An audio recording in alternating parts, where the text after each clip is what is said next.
Perhaps we need some outside universal threat to make us recognize this common bound.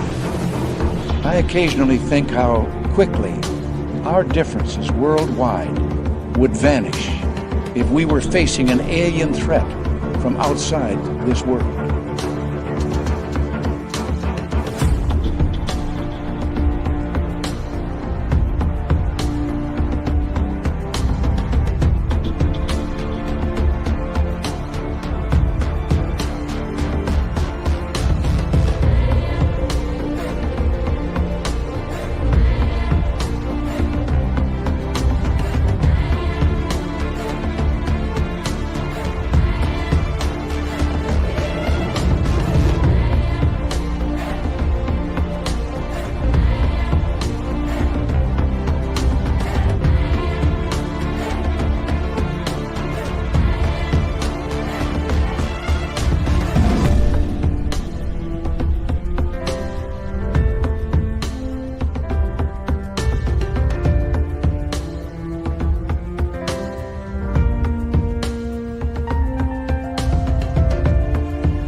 Good evening and welcome to the Monday night edition of Spaced Out Radio tonight. My name is Dave Scott. We got a hell of a show getting ready for you. Carl Crusher is here. We're going to talk about UFO summoning and the influence of YouTube and what that's doing to the UFO world. It's going to be a power show of information. You might want to take notes.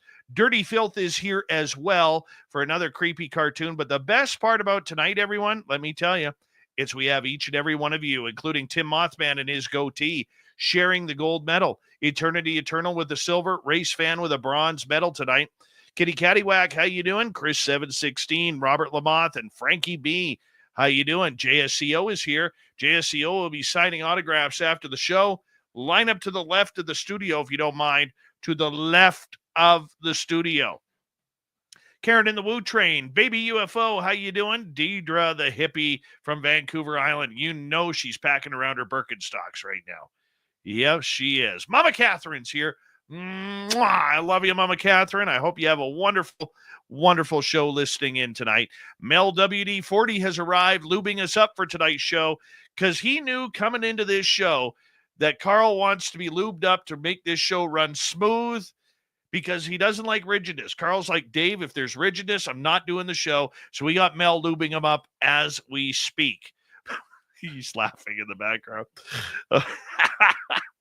Fast Hemi, how are you? Bar Madison, Hillbilly Herb, good to see you.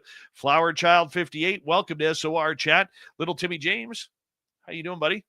Good to see you in studio.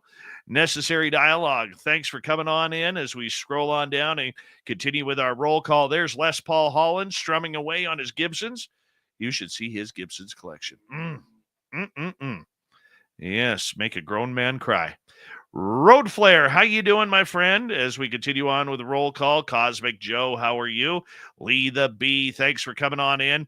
Joanne, nice to see you. T-Bone, my man, thanks for joining us. As we continue on with our roll call, Fapperoony, the San Francisco treat is right there. As we continue on with our roll call, scrolling on down, who else is next? Number 27 in your program, starting on defense from Stockholm, Sweden, Lars Jansson. Yep, he's plus 32 on the season. Yeah, he's doing very well back there. Dragonfly has returned. Dragonfly will be signing autographs after the show as well. Line up to the right of the studio, if you don't mind, to the right of the studio. That's the left, damn it. To the right. Go to the right. All right. Thomas Rock, Major Lee, good morning to you. Superknower, thanks for coming on in. Hi there, Pam Harris and Christine Lynn. Good to see you both.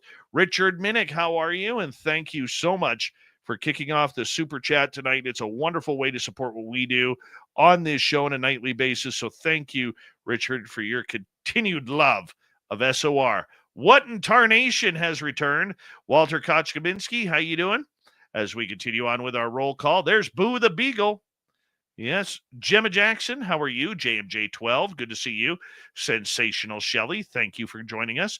Scott Blight, nice to have you here. Yes, my hair is glorious tonight. I got a good hair day going. All right. I cannot compete with Carl's beard, though. It's dark. I wish mine was still dark. I'm jealous. Ozzy, Gamer Request. How you guys doing? And who's next on our list here? Well, Digger Dog. Area 53, West Ecker. Good to see you in secrecy, of course. You need an NDA to chat with him. You do. Let's start the radio side. Hello and welcome to the radio and podcast side of Spaced Out Radio tonight. My name is Dave Scott. We're going to get into summoning UFOs and social media influence in UFOs. Carl Crusher is here. We're going to have a great time with him. We always do. We bring him on once, twice a year to just shoot the breeze about UFOs and his research. So we are on roll call right now with our YouTube side. Leacham, thank you for coming on in. And Beelzebrad has a devil put aside for me. Yeah, you guys know where to take that one after that. Tokeland, good to see you. And who's next on our list here? Well, scrolling on down. Broken Shadow Feather. Shaq Valet, good to have you both here. Millennium, my man, thanks for joining us. Jay True Seeker, nice to see you as we continue on with our roll call. No, we don't. Horns up. Let's rock.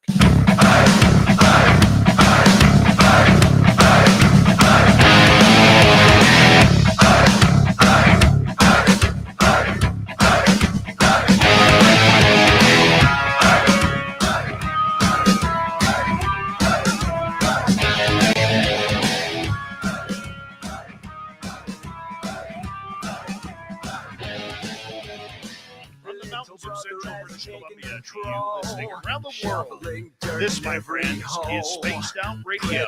I'm your host, Dave Scott, sitting in the captain's chair of this apartment. We welcome you to tonight's show on our terrestrial affiliates around North America, digitally every major podcast network. Our website, spacedoutradio.com. We have a plethora for you. Rock out, read the news wire, check out our swing as well. You can follow us on X at Spaced Out Radio, Instagram at Spaced Out Radio Show, and on Patreon in the Space Travelers Club. Tonight's show is brought to you by Jive Charities. Help make the world 10% happier by visiting Jive Charities today. You can find them on our website.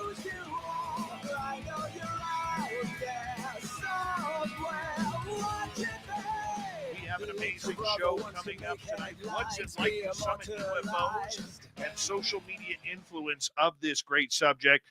Carl Crusher is here to discuss all of this and more momentarily. Then in hour number 3, Swamp Dweller will kick off another creepy story. We're going to follow that up with Little Timmy James and the UFO report. So let's get right to it, shall we? Carl Andreasen, also known as Carl Crusher, is a father of 3, researcher, explorer, and online content creator who documents mysteries of reality, including UFOs, Bigfoot, and strange locations with a focus on Skinwalker Ranch and Mount Wilson Ranch. He loves talking about the Tic Tacs, UFOs, how they operate, what are they doing here, and how are they joining us. One of the things that Carl has talked about recently on social media is the ability to summon. Now, there is a lot of people out there who don't believe you can call UFOs with your mind. They think it's bogus. They think it's unreal and unrealistic. But to those who have done it, it's a very real deal. And we're going to get into that here momentarily. Big Carl, good to have you back on Spaced Out Radio, my friend. How are you? I'm doing great, Dave. Thanks for having me back on, my friend. Oh, dude. It's always so nice when you come on here and you know, you just give such a level-headed perspective, no emotion, no being like Dave. You know, you're packing a better beard than me, and that really gets me enamored, to be honest. I don't know. We could do a vote. Your beard's looking pretty awesome right now. You got the full snow white going on. Like, I'm kind of jealous a little bit. Like, mine's like salt and pepper right now. I would take my salt and pepper back any day. You know, I mean, when you have kids coming up to you wintertime saying, "Is that Santa Claus?" Yeah, I hear you. I will say this, though. I will say this for our radio audience. One of my dreams, one of my bucket list items is when I finally retire, I want to be that Santa Claus guy. I want to be the guy who goes into like underprivileged children, to underprivileged houses, or to the children's hospital or the children's wards or whatever. And I want to be the dude who just brings that big sack of presents, man. I think And that would be awesome. Yeah. I knew a guy back in my hometown where I grew up, and when he got to that age, he went around and did it, and he talked all the time about how that was like one of his favorite things every time the holidays rolled around. He loved doing that. That was really cool. I hope to get to do that. You know, I got a lot I need to accomplish before then, you know, but I hope to be able to do that. My friend, you have been on the YouTube side of things since I think the early first decade of this century, and you have had great success on there with your channel. And I would like to explain to people, you know, what's it like being a social media influencer? I mean, it has its ups and downs. It's a lot like trying to be a professional gambler in some sense, in a way. Like you can get the same sort of addiction to where you get chasing like those viral successes, and you get trying to, you know, every time you upload a new video, you're like, come on, and you hope that it hits the jackpot and you want it to get a ton of views. And so that can be, you know, really exhausting, and you have to learn how to kind of focus all of that. And for me to be successful and to be able to do it as long as that I have, and to be able to survive a lot of the changes in the industry over the years, because I mean, when I started in 2009, it was completely different back then. I mean, just the amount of different apps that are out there now. It used to just basically be like YouTube and Vimeo, and that was it. You know, but now there's half a dozen different ones out there, and multiple different platforms, and vertical and horizontal. And so a lot of people just can't survive all of those changes. And then when the industry makes changes, trying to adapt to that is really difficult. But then also trying to balance out your own sanity and happiness with what you're passionate about and what you can be successful in is really challenging. Like, for example, if I wanted to go back to doing videos that I was doing with my kids and my family like 10 years ago, I could make 10 times the amount of money that I do now, but it's not worth it to me. I'd rather have the integration where I have my actual interests, my passions, even my spiritual life kind of all aligned into one thing. And that happens to also be my career in filmmaking and sharing my journey through that at the same time. But it took me my entire career online to figure that out. And in a lot of ways, you know, going through a divorce and having to adapt to some of those changes. And when COVID happened and all of that, like it sort of just pushed me into the path that I'm on now full time. Whereas, you know, earlier when I was doing a lot of YouTube stuff as a family and with my kids and just independently, I used to do videos where I would go and like look for Bigfoot, and I would go look for UFOs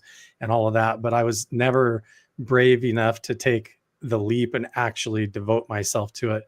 But, you know, about 5 years ago, after my father passed away, I started going through some different changes personally. And then when I went through a divorce, I was like, I'm going to go for it and actually pursue what I really want to do and get to the bottom of this. And so, yeah, it's been a pretty wild ride going from when I began. When I started on YouTube in 2009, I joined to join a weight loss contest. There was a YouTuber in Idaho called Shay Carl, and he was doing a weight loss challenge. And I actually bought a camera to join his weight loss challenge. And I ended up winning the contest. And by the end of it, I had like 3,000 subscribers, and I was like, I might as well keep going. and so I kept going, and that camera took me outside and to all kinds of amazing, interesting places. And now I just have never stopped. I keep doing it full time. And ultimately I've been on a few different TV shows and worked on a lot of amazing projects. And now it's at a whole other level with what I'm doing now. It's pretty cool. You have an infectious love for these topics that we do on a daily basis. You know, whether it's the mysteries around the Uinta Basin, whether it's Nevada, you have a couple of spots that you absolutely love and adore to investigate. You know, I think one of the things that, and please correct me if I'm wrong, one of the things that you love about this is the thrill of the chase, that you don't know what's going to happen until you get there. You might have nothing for weeks, and all of a sudden there's just something that goes haywire. Maybe it's the moon, maybe it's just the time of day, and it makes it all worth it. How have you grown to love this subject? It's a two-edged sword, honestly. I do love it, and I'm really like hooked on the curiosity side of it. It's been rewarding enough to where I feel like as I've gone along and dug into this topic, especially like the truth about UFOs and this whole what they call psionics now, this idea of consciousness and remote viewing and how it's connected to the aspect of extraterrestrials or the UFO phenomena. And I'm really fascinated with all of that. But really where that passion comes from is honestly just from my lifetime as an experiencer, like encounters that I had as a child, out of body experiences that I had. There was like a near death experience that I had where I got electrocuted when I was a kid, and like basically went through a doorway in the wall that opened up into this other dimension and came back and then went back into my body. And so I had all of these experiences through my childhood, and throughout my life. That nagging question was always there. And maybe the difference for me is I just happen to have that life where I am an independent filmmaker and I'm online, and I don't have a boss, so I can pursue this and get into it. And so I'm able to integrate that and line it all up and go after it to try and get answers. And it's been really fascinating because a lot of it has come from those personal experiences. Like I want to know when I've had a sleep paralysis experience, and like I wake up in the night and I can't move, and there's a shadow figure in the corner, and he's like standing there and he looks like he has a hat on. And all of a sudden I go through this whole cosmic visionary experience. I'm fascinated by the fact that I hear these stories come up in alien abduction encounters. When I listen to Whitley Strieber talk or other people talk, there's I think his name's Jake Christiansen, has talked about his abduction encounters and stuff. And all of those stories, when I hear other people talking, evokes these memories that I've had in my life. And so I'm just in this unique scenario where rather than having to have a full-time job where I got to get up and go work every day at a 9 to 5, I get up every day and I can think about this, and I can go up to Skinwalker Ranch and actually stay there for a week and look around and ask some questions, or I can go down the rabbit hole and go over by Area 51 and look around or get to know some people, and I can really try to get to the bottom of it. And so I've been really compelled to follow down this path because the more I've dug into it, the more I actually have got answers, and the more I've gotten a lot of validation from my upbringing and these experiences that I've had as a child, but also some of these stories that you hear coming out from these whistleblowers. And I've also realized that there's a lot of people that are just lost in the fog. There's just so much confusion with the propaganda and the social media and the different stories coming out from different people with different agendas. And I feel like I'm in this unique place to be able to go and see what's going on and tell people the truth without it being all tainted, with some kind of an agenda. So I'm really trying hard to do that as well. And I feel like I have a purpose there as well. Do you ever look back at it and just say, is this all worth it? Is this topic really worth giving it all? Oh yeah. Yeah. And I posted on Twitter, and I've talked to my friends like Chris Bartel. I'm like, man, it would be so much easier to just go back to like getting my big remote control cars out and just go making videos about that. Or I could just go get a job in town and do it, but I'm just not done with it yet. Like, it doesn't matter. I've gone from making tons of money online when I was doing sponsorship deals for Disney and Nickelodeon and Lego and all these people when I was doing it as a family, to now it's just like I'm doing it alone, and it's just like this quest that I'm on. And I honestly don't care about the money. I don't care about any of that. Like, I get up every day and I'm going on this journey where I'm meditating, I'm following my intuition and the research and the guidance of my mentors and other people that know things, and I'm really trying to go out and get answers and make contact with the phenomena. And I think there's a specific kind of formula to make that happen. And I've been pursuing that and getting glimpses of it and closer and closer and closer. And so I feel like it's just a matter of time. What do you think the phenomena is? Man, that's a big question, because I mean, we have to, in order to explain that, I think from my personal perspective, we have to have a whole conversation about the nature of reality and who we are. Because when we understand that what we think of as physical reality is actually just different layers of frequency, like the difference between physical objects like the desk and the computer in front of us and the walls of the room around us, and then just like light and clouds in the sky and sound that we hear, is all just different levels of vibration and frequency. So like solid objects to just light to empty sound or whatever is all made of the same thing, just vibrating at different densities. And so for me, when you think about how we interface with that reality, it's like we're in an ocean of information, this entire vast, infinite ocean of the simulation or the matrix or whatever you want to call it, this reality. But we can only actually perceive like this tiny little sliver of what's really going on. In the same way that, like, when you use your computer and you click on an icon on your desktop, that's just like a little visual representation on a user interface, like a folder to help you understand what's going on. But you really can't see the thousands of lines of code that are going on underneath the surface when you actually click that folder to open it. All that's happening underneath, and you're kind of blind to it. And I think the phenomena is the same way. I think the phenomena has a lot to do with the fact that we really are blind to our reality. Our perceptions are completely full of blind spots. So everything that you see that goes through your pupils and into your eyes gets flipped upside down. It's full of holes.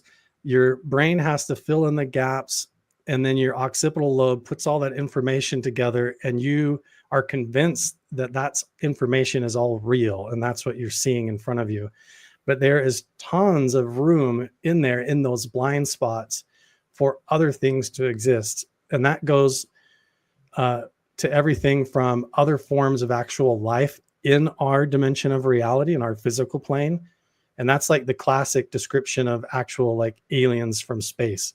So there really could be life in outer space that has the ability to come here physically, like on spaceships.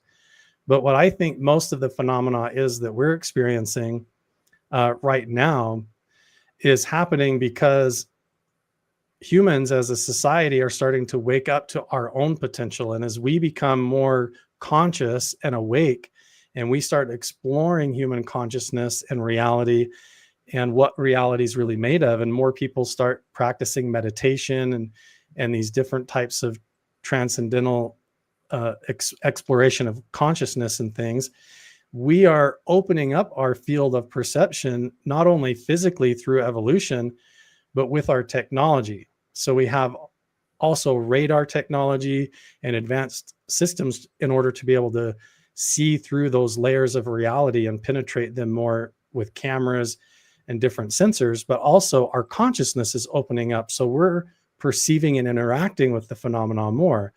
So what the phenomena is, we don't quite know yet, but it's definitely some form of higher intelligence that has mastered this dimension of the frequencies of reality in a way where we're still kind of stuck in the laws of physics, like cavemen in a way.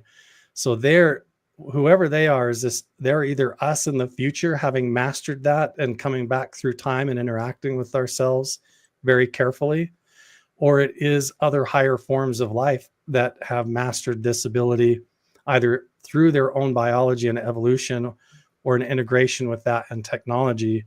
And they're kind of overseeing us and watching how we go through time and interacting with us. Like we are in linear time, moving through from the past to the present to the future, according to our perceptions, like fish kind of caught in the current of a river. But these entities are like standing on the shore outside of space-time, and they are able to see us in the river and interact with us. And it's hard for us to understand that. So yeah. I want to follow that up, because we got about 4 minutes to go before we have to go to break. At Yeah. the bottom of the hour, Carl Crusher is our guest tonight on Spaced Out Radio. Why is it that UFO people seem to be the ones who believe the phenomena is everything? It's ghosts, it's cryptids, it's near-death experiences, it's out-of-body experiences, it's astral travel, it's psychic connection. It's mostly UFO people who tend to believe this. Paranormal people think most of them think there's no connection. Cryptid people are the same way. Yet UFO people seem to be a lot more aligned with the phenomena. Why do you think that is? Because it's in the history all the way back to the beginning. I mean, it doesn't matter if you go really into the deep ancient history of the UFO stories. It's all integrated and enmeshed with spiritual journeys and visions, almost like biblical type stories, that where people also see dead relatives or ancestors or spirits of the dead right alongside the UFO encounter. And so it's very hard to actually find abduction stories and UFO encounters that don't include visions of like your dead father or grandfather, or visions of ancestors that are all a part of that.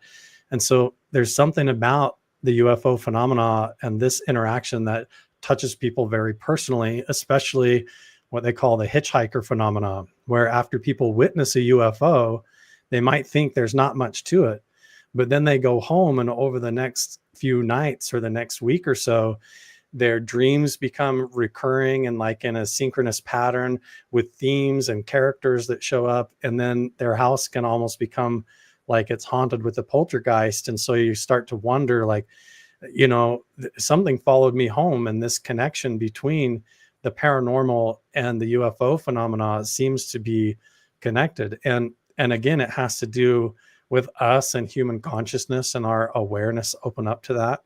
And even when you look into the UFO research programs and the remote viewing programs going clear back into the 1960s and the 50s, even the Roswell crash, there's all these stories of like the nurse on the ground having telepathic communication with the entities at Roswell.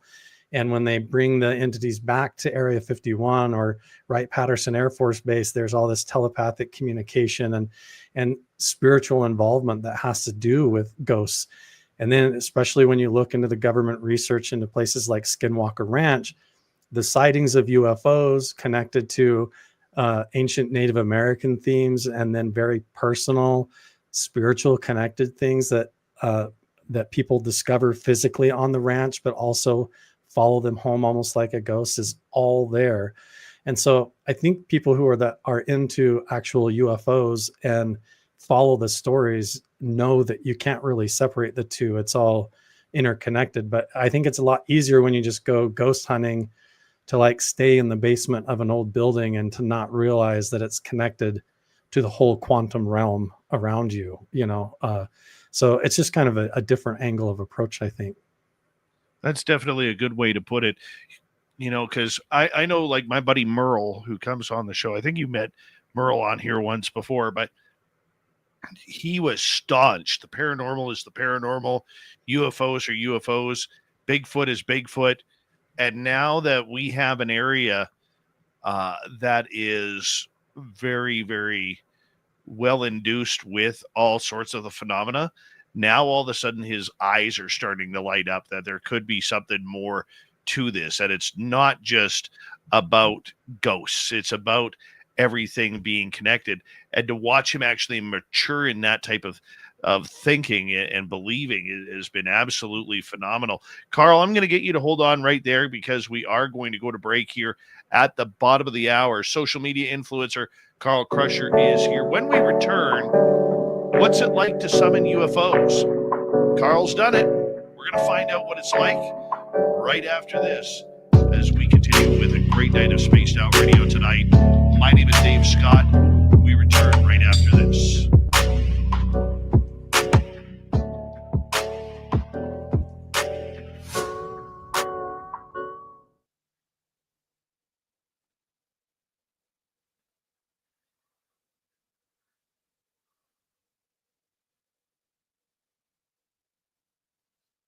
All right, there we go. We're clear. All right, who hopped in here? Say hello to Damian Wyatt. Say hello next to $70 million man. Glenn John McEnroe, the pride of Wimbledon. Good to see you. Chill Farm, thanks for coming on in. Don't forget to give us a thumbs up, ring that bell, and hit subscribe if you are brand new here on the show. Thank you for joining us. That was a quick half hour, man. Quick. Yeah, went right by. Yeah. Oh, man. Goes easy when the conversation's good, right? Oh, dude, I could listen to you for hours.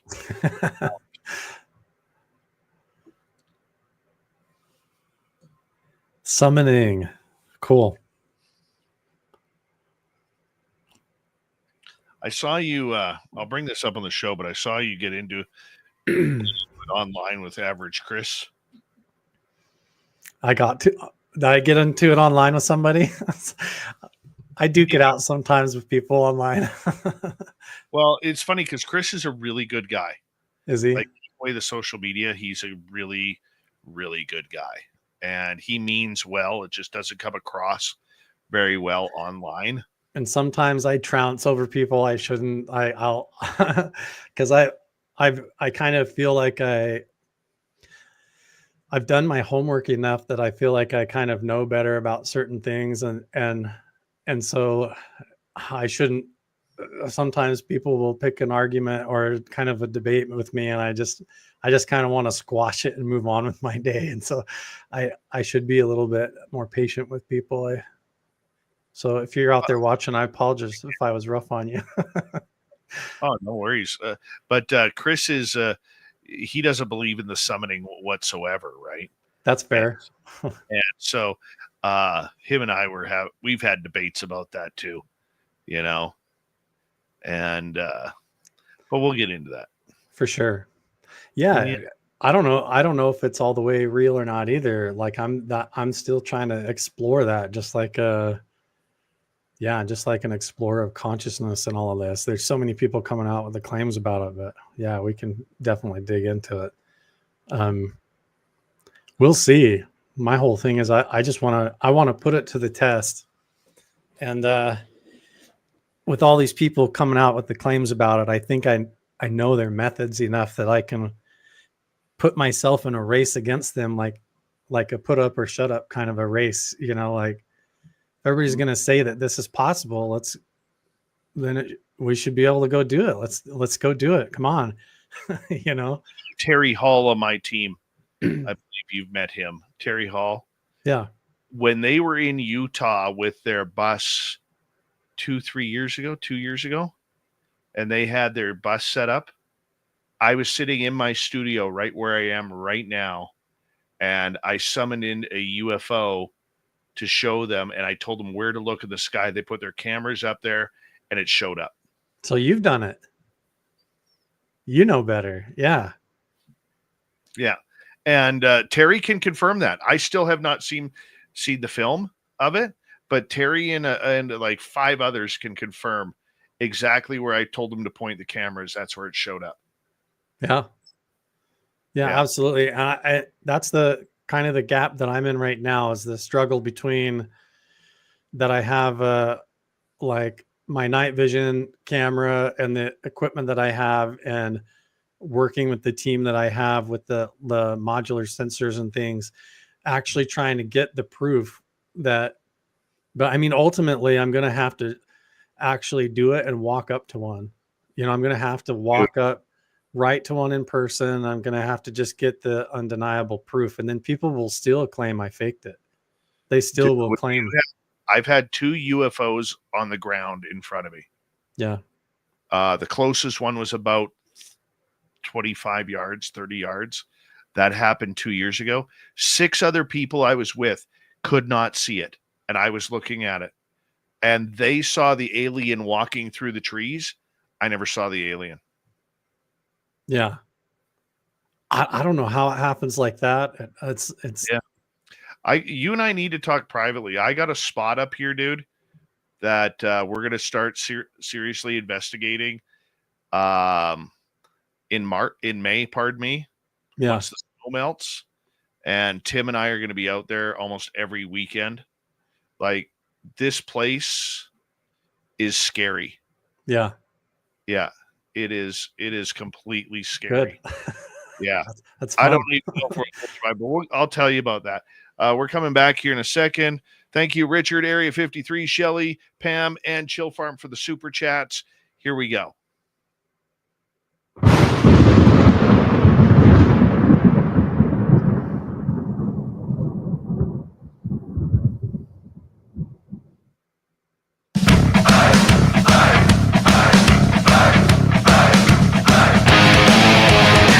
Here we go with the second half hour of Spaced Out Radio tonight. What's it like to summon UFOs? Carl Crusher is here, YouTube influencer, researcher, great bearded man. We'll get to him momentarily, but first we want to remind everybody that if you miss portions of this show or others, always check out our free archives on YouTube or any major podcast network. Our website, spacedoutradio.com. We have a plethora of features for you. Rock out to Bumblefoot, read the news wire, check out our swag as well. Follow us on X at Spaced Out Radio, Instagram at Spaced Out Radio Show, and on Patreon in the Space Travelers Club. Here's Carl Crusher joining us. The big debate over the last couple of months, Carl, as the UFO has gone from nuts and bolts to complete woo, is summoning UFOs. Now, people for decades have been bringing this up, that they have the ability to do it. They've done it for years, that there seems to be some sort of telepathic communication that people can have with these craft. Now, the debunkers obviously don't believe it. The non-believers don't believe it. The skeptics really didn't believe it until one of the whistleblowers, Jake Barber, came out. And then they were calling it psionics. They were not calling it summoning or CE5. What's your whole thoughts of the summoning process?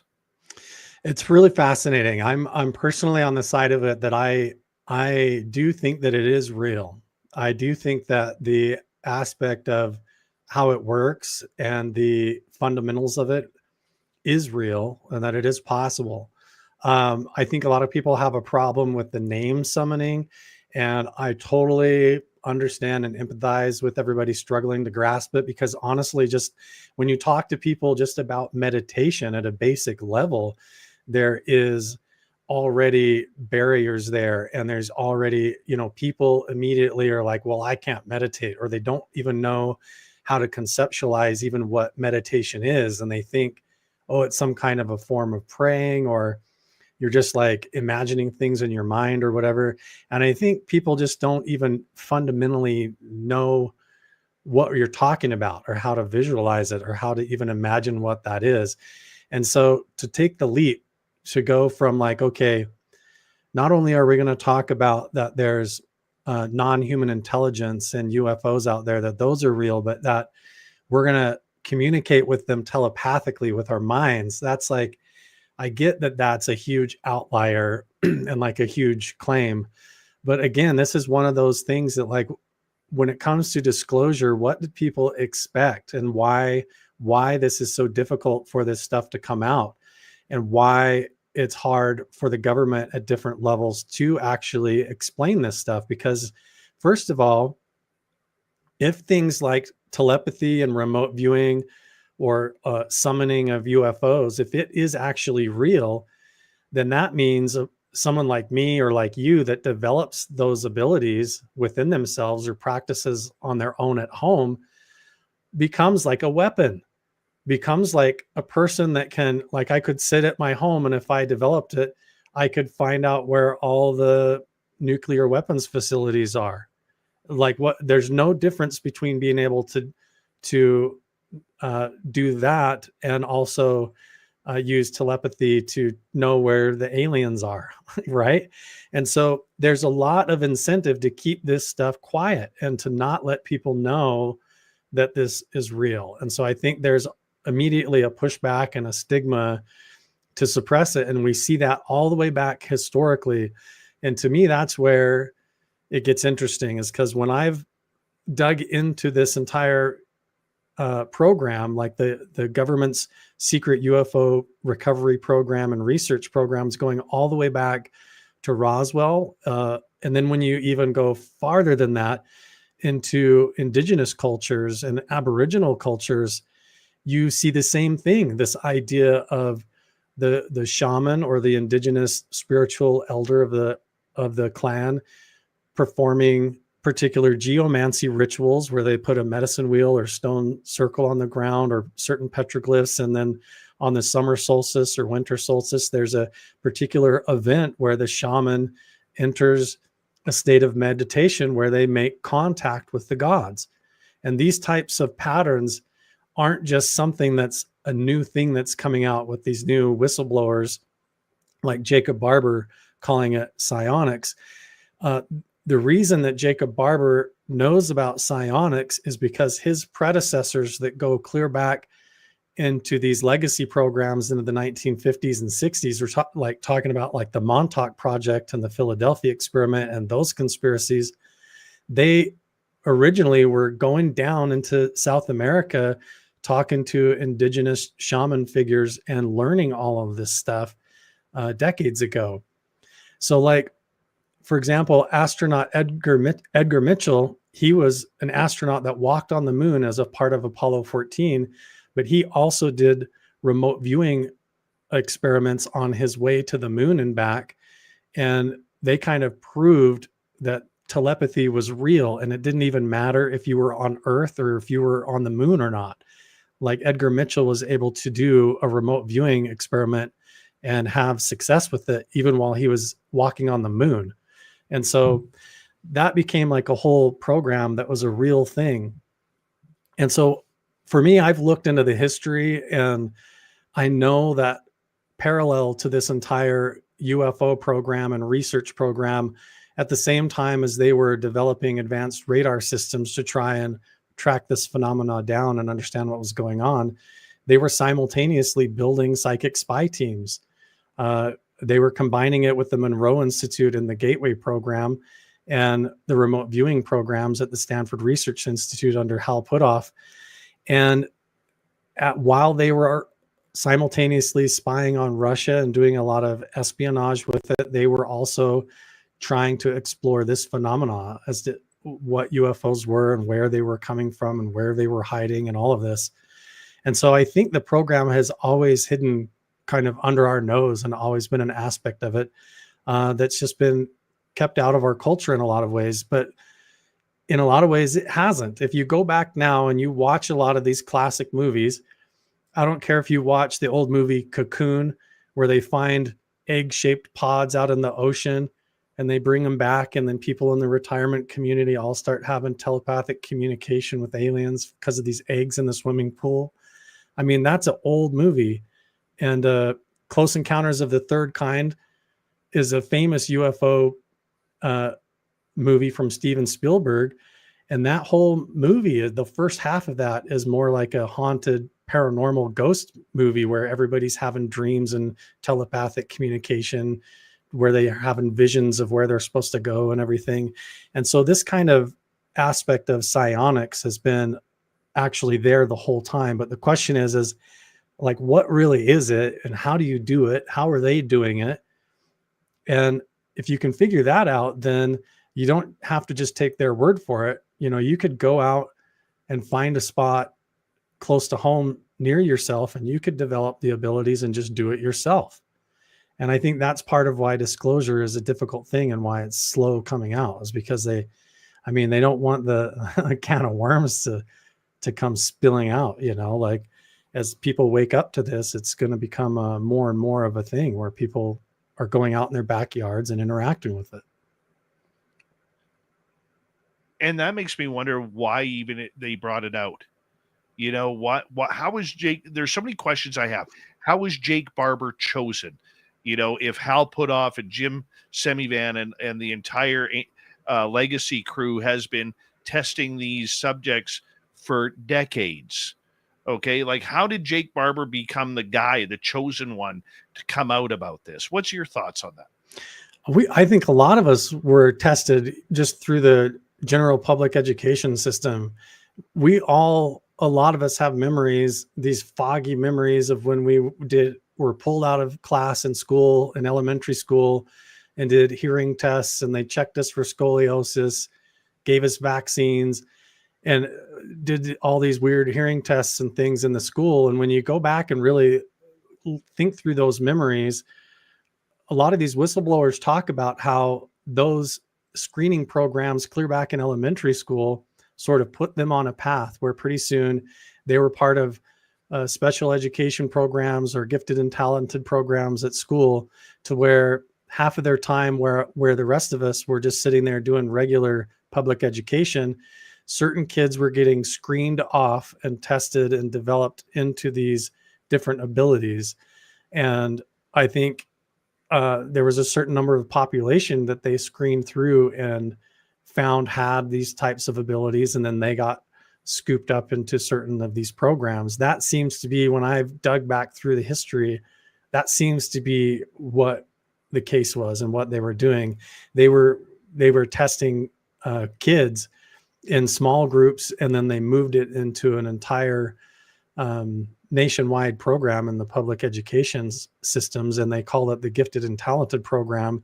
But that was a whole screening process to find special kids that had different abilities. And Jacob Barber talks about how his grandpa was one of the founders of the gifted and talented program in his county, and he was worked with the superintendent to even set that program up, and that he was a big part of that as a kid, that he was always off doing these different types of public schooling than the rest of us. And so I think what we think of as our normal childhood, other kids just get sort of screened into different programs, and then they find themselves in these jobs. And but whether or not you can kind of have the abilities or you have the aptitude to do it or not, I think there's a lot of factors that play into that, and not everybody's really kind of in touch with that side of their consciousness as much as others. I think that's an extremely logical way to put it. It really is. And I think, Carl, that many people, even the skeptics, they don't want to know about this because to them it's too woo. This isn't about woo. This is about expanding the mind, the power of the mind in order to do this. The doors that could open with learning this from telepathy. I mean, we look at the ever popular over the last couple of months, the telepathy tapes that came out. I mean, when they talk about autistic nonverbal children being able to send telepathic messages to their parents about, whether it's time to change a diaper, or I'm hungry, or I have to go to the bathroom, or whatever it may be, these parents automatically know from these messages that are coming through. And that tells me we all have it, just the majority of us have been tuned out of it because it hasn't been used in centuries, let alone maybe millennia. Yeah, you think about us, we consider ourselves like high functioning in reality and society, but really all that does is widen those blind spots out on us. We become sucked into looking at our phones and trying to pay our bills. But you think of like a nonverbal, severely autistic child, they're so reliant upon their consciousness that where their body's not even that functional, to where being in your body and being in the room that you're in is very inconvenient. So for them, it's the opposite. They're 80% of the time in a psychic realm, whereas we are in the physical reality 90% of the time. They're not. And not only are they connecting with their mother telepathically, but these kids are also meeting together at this psychic place that they call the hill, which is like this imaginary place, like in the collective consciousness. It's like a hill with flowers and trees, and these kids all go there like telepathically in their mind, even though they're not in the same house or in the same location. And they like hang out, and they even claim again that it's not just them there at the hill, like meeting telepathically, but there's also spirits of the dead. There's like angels and higher entities and what you would consider almost like spiritual beings, and also non-human beings that are like non-human intelligence or aliens that also show up in this non-physical space. And we might call that just like imagination or visualization or daydreaming, but there's really just like a subtle difference between what you would call your imagination and then focusing that in and actually doing telepathy or doing remote viewing.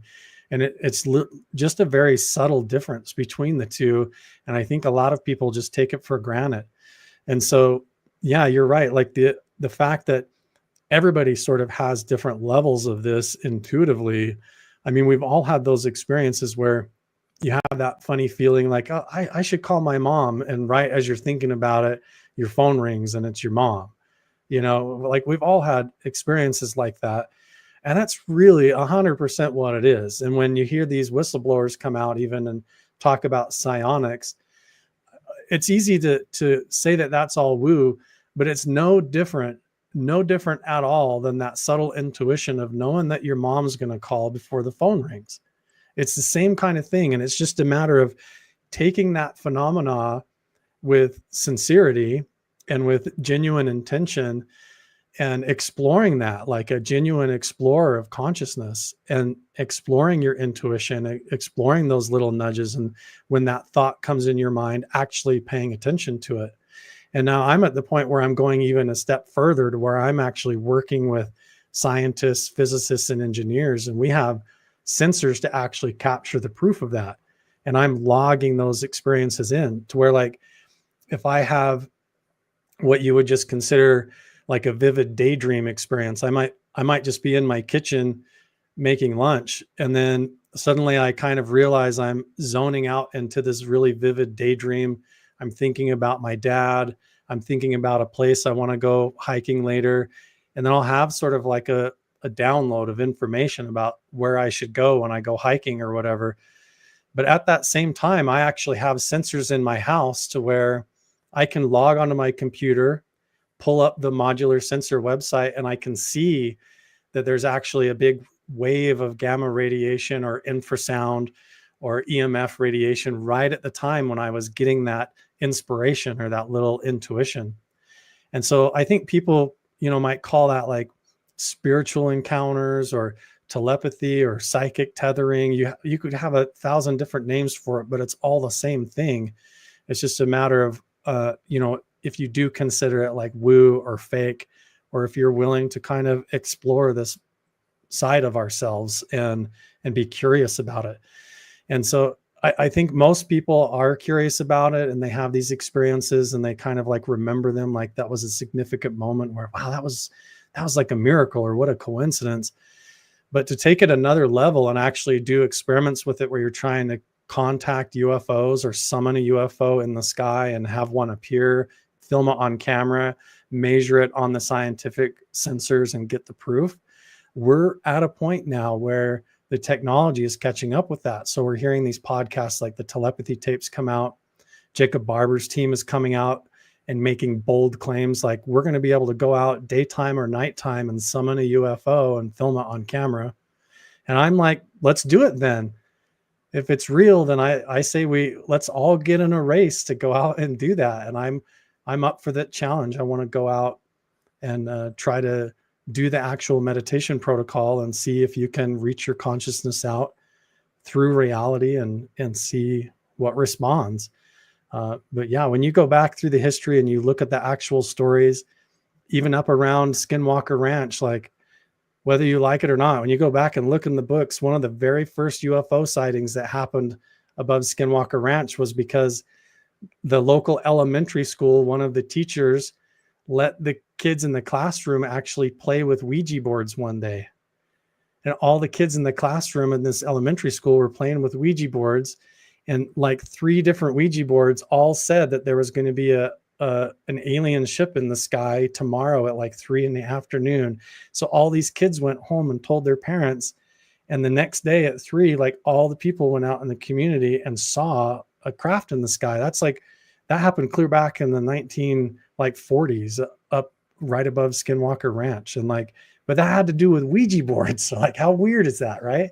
Like, but there's something to do with consciousness and this element of this side of things that everybody's really spooked out about. That's real. That's like that the government has been studying seriously for decades and they know is real. And we just have to figure out what it all is and get over this stigma about it being all evil or connected to demonology and things, and really try to figure out who we are and what's really going on with this, because there's definitely something real to it. I would agree with you with that. And, you know, the debate about it being true, have you tried it yet? Yeah. And honestly, I've even had conversations with some of my friends about like, if these guys, like if Jacob Barber and these guys are lying, it's very possible that they got the idea from us, from like me and my friends going out and doing this. Because if you go back on my YouTube channel, like 3 or 4 years ago, I was with Chris Bartell, Chris Lato, Brent Stone, and some of my friends, and we were over in Nevada doing psionic contact experiments where they put an EEG on my head, and I did a remote viewing to try and summon contact with the phenomena, and we measured my brain waves, and we were doing all these remote viewing experiments like 4 years ago. But I got this idea from my Native American friends. Like they're the ones that taught me. So I didn't learn this from like the CIA or anything. I learned this talking to my Native American friends about what the ancient petroglyphs were about. And so I'm doing all this, and my friends are hooking the sensors up to my head. And this was all like 4 years ago. And now these whistleblowers are coming out and they're talking about it like that same time that I was in Nevada with my friends doing psychic experiments. You're telling me that exact same time Jacob Barber was with his Delta Force crew on the same mountain range, and they were actually capturing UFOs like at the same time. So either they took our ideas and now they're copying us and they're claiming that it's all true because it's a good story and it's believable, or we were right this whole time. And like this idea of talking to my Native American friends and digging into the history of the remote viewing program is all real. And they were actually doing it, and we guessed right. And me and my team have gone out there and done it. But since then, I've done it with the History Channel, with an entire documentary film crew there. We completely did a contact experiment, and I did the remote viewing protocol, and we totally filmed an object on camera and with the sensors. I went over to Norway to Project Hestelen and did the entire meditation and the psionic contact protocol. And the very first night that I was there, right where I was asking an object to appear, an orb appeared right in the Big Dipper and came down, and we had and filmed it right on camera. This whole, what looked like a UFO moving through the trees, like on the ground, like in front of us. It was just like Rendlesham Forest incident. And because of that, the Discovery Channel went out to Norway and they filmed the whole series there. And they called me on the phone, and the host of the show asked me like, what meditation did you do? And she asked me my methods. And so I told her how to do it. And the Discovery Channel went out there and they did it, and they filmed the same thing. And that hasn't even come out yet, but apparently the whole Discovery Channel went over there and did the same thing in Norway too. But yeah, I've done it at Skinwalker Ranch. I've done it in Norway, and I've done it just like 5 miles behind my house in the canyon just like a few weeks ago. But the gap between what I catch on camera and what it looks like to me when I'm sitting there looking at it and the experience of doing the telepathic communication, there's a huge gap there that has to narrow. Like until I walk up to one and I actually approach one up close, nobody's going to believe what's actually happening or that this is real. Very true. We only got a few seconds here before we got to go to break. As someone who has summoned as well on numerous occasions, you know, I can attest what you're saying is true, but it is power of the mind. It's about having a clear conscience, a clear soul. It's about putting out gratitude. It's like all these little things that we considered, you know, just little religious, you know, to use that term loosely, religious phrases. They seem to have a commonality at work. We'll continue that conversation.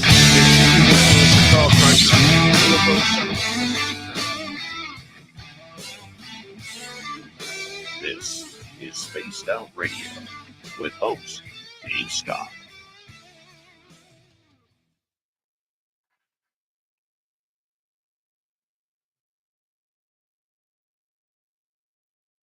All right, Carl, we are clear. Going to turn everything over to Dirty Filth here to go over his cartoon of the night. We got about 5.5 minutes, okay? There you go, Dirty. Cartoons, Dave. There's more than one. Sorry, coughing into everybody's ear here. This is part of my... I'm going to turn these into stickers to go along with the stuffies and the cartoons. And in case if nobody had heard the other last week, a friend of mine, Fox Vegas, she creates little hideous, deplorable, adorable zombunnies. And she was going to make the Carl Stanton and Alan Gray aliens into stuffies. And we're going to make like a little set thing and throw them together. And one of a kind thing for someone to stick on themselves and show off to their friends. And yeah, so I decided I was going to throw some stickers in there as well. So I had these drawings I just kind of worked on. Cat fuzz. And so yes, they're 3" by 3". I'm going to make a whole bunch more too. So I'll probably end up just sticking them on the old Etsy page at some point in time. And if you ever want some, you can scoop some and you can put them on things, because it's not really vandalism if it's a sticker, because they're easily removable. So yes, I had to go to the art store, get some sticker paper today. Hope everybody's having a good time. Hi Sandra, how are you doing tonight? I hope you're doing good. Thanks, Flubber. I appreciate it. Oops. Cats are out of control, by the way, in case anybody else is wondering. I also have another extra set of stickers over here that I've also been working on. These were a little more prototypey. I like this one. It's the California Nightcrawler and his girlfriend. Because he used to... The California Nightcrawler in my cartoon world he used to spend a lot of time stealing pants off of clothing or clotheslines in backyards, until the Man in Black one day busted him. He's like, we got to take you to the cryptid clothier to get proper clothing done. So he went there and he dressed up all nice, and then he got himself a girlfriend. And now they go out for ice cream dates on the weekend, and Mothman serves them ice cream. Orange orb approached me once and turned blue when it was close, then red when it departed. Interesting. I have a... Thank you, Tim. Yes. Anyways, I have this place in Edmonton where I go down to. It overlooks the river valley, and you can see Terwilliger Dog Park. And I was there with my friend one day. We thought we seen somebody walking down there with a flashlight, but just the way it moved, it didn't have that bounce, the gait that people have when they walk holding a flashlight. So we thought it was weird at first. And there's like a little pond. Excuse me. There's a little pond there. And it just floated right across it, all slow, same speed and everything. And it floated across about halfway, and then turned around and went back, and then it just dimmed out to nothing. It was interesting. Maybe it was Will-o'-the-Wisp of something or another. Hello, Mark Sanchez. I hope you're wearing your Hawaiian shirt right now. I'm a gas. I wonder what... I'm guessing that means cool, because definitely I'm cool. My mom says I'm cool, so... Hi, Mark Sanchez. I hope you're doing good, buddy.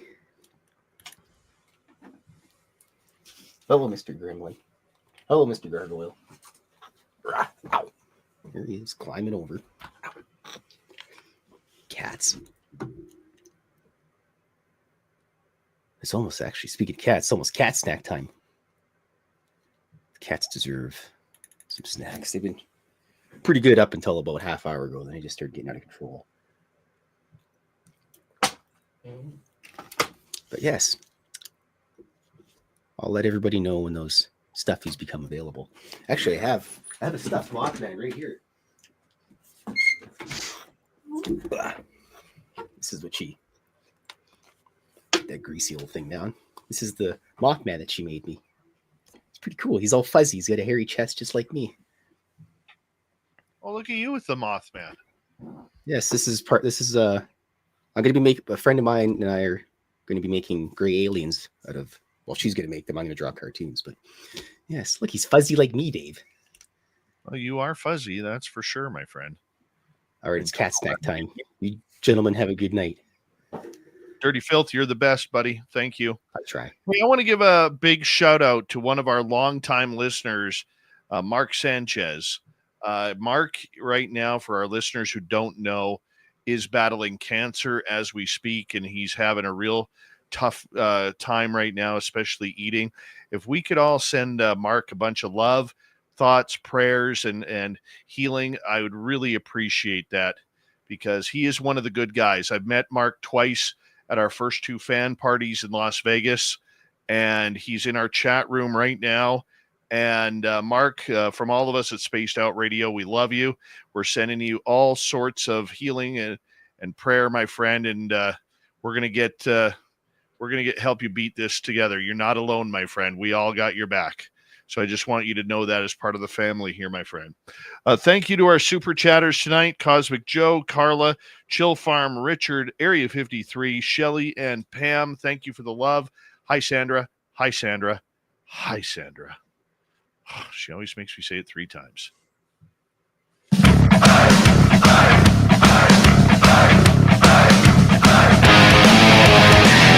we go with hour number 2 of Spaced Out Radio tonight. My name is Dave Scott. Appreciate you tuning us on in wherever you are on this beautiful planet we call Earth, as we talk summoning UFOs with Carl Crusher.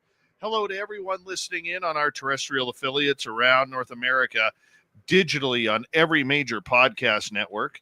Our website, spacedoutradio.com. We have a plethora of features for you, and more growing, because little Timmy James is actually redoing the website.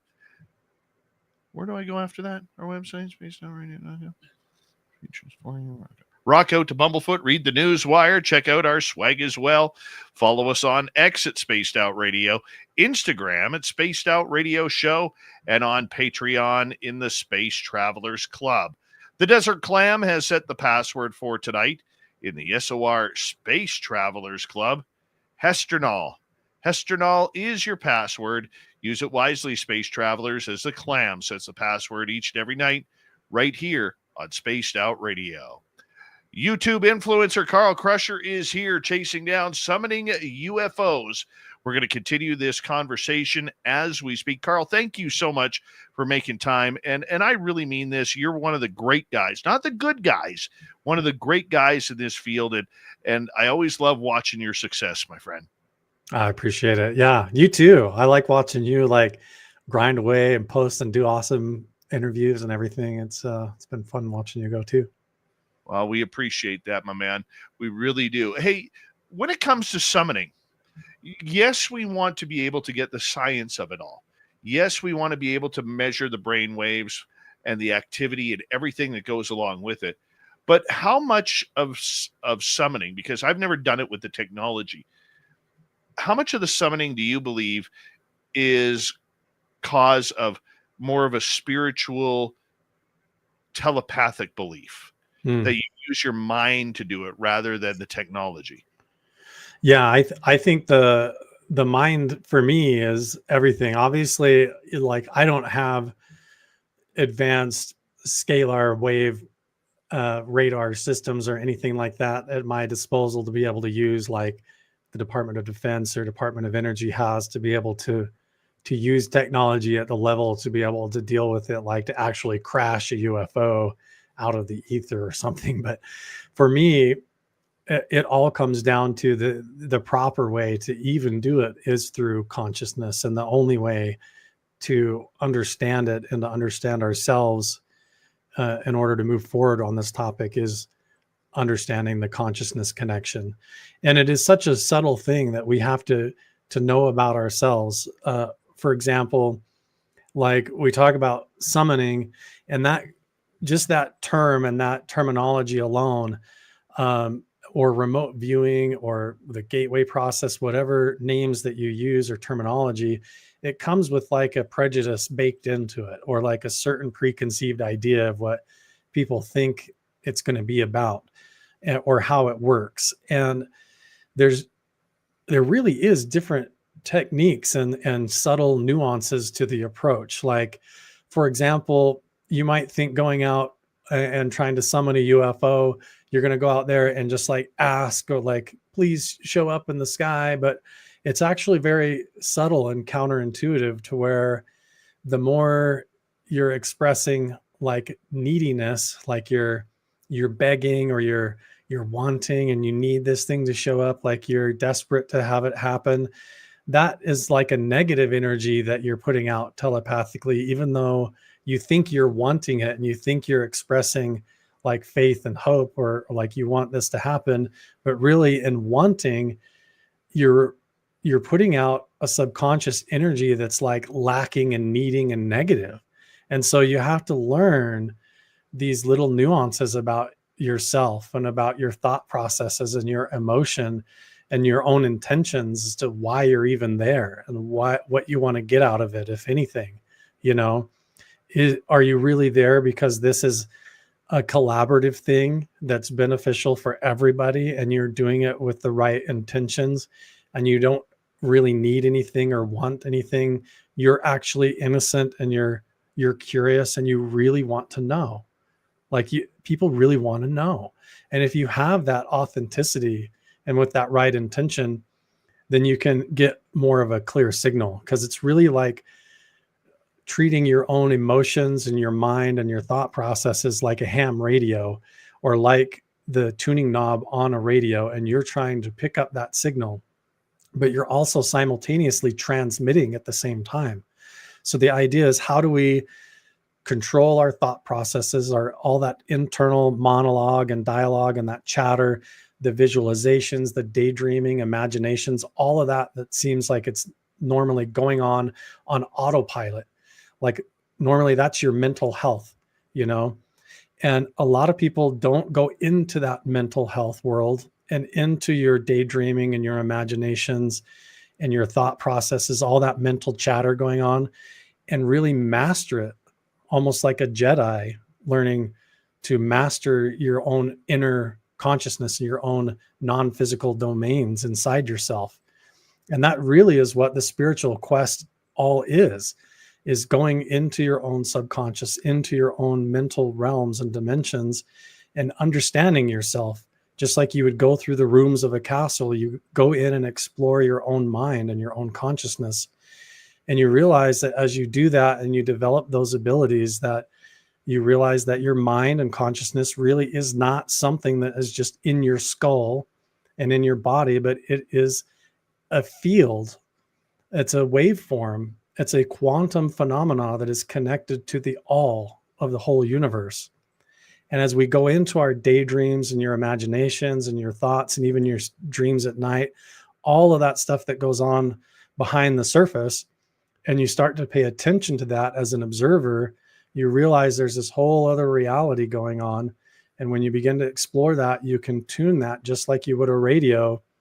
And that overlaps somehow with this phenomena, with what we would consider the paranormal, psychic connections, telekinesis, telepathy, remote viewing, and all those different phenomena, whatever names you want to use, or summoning.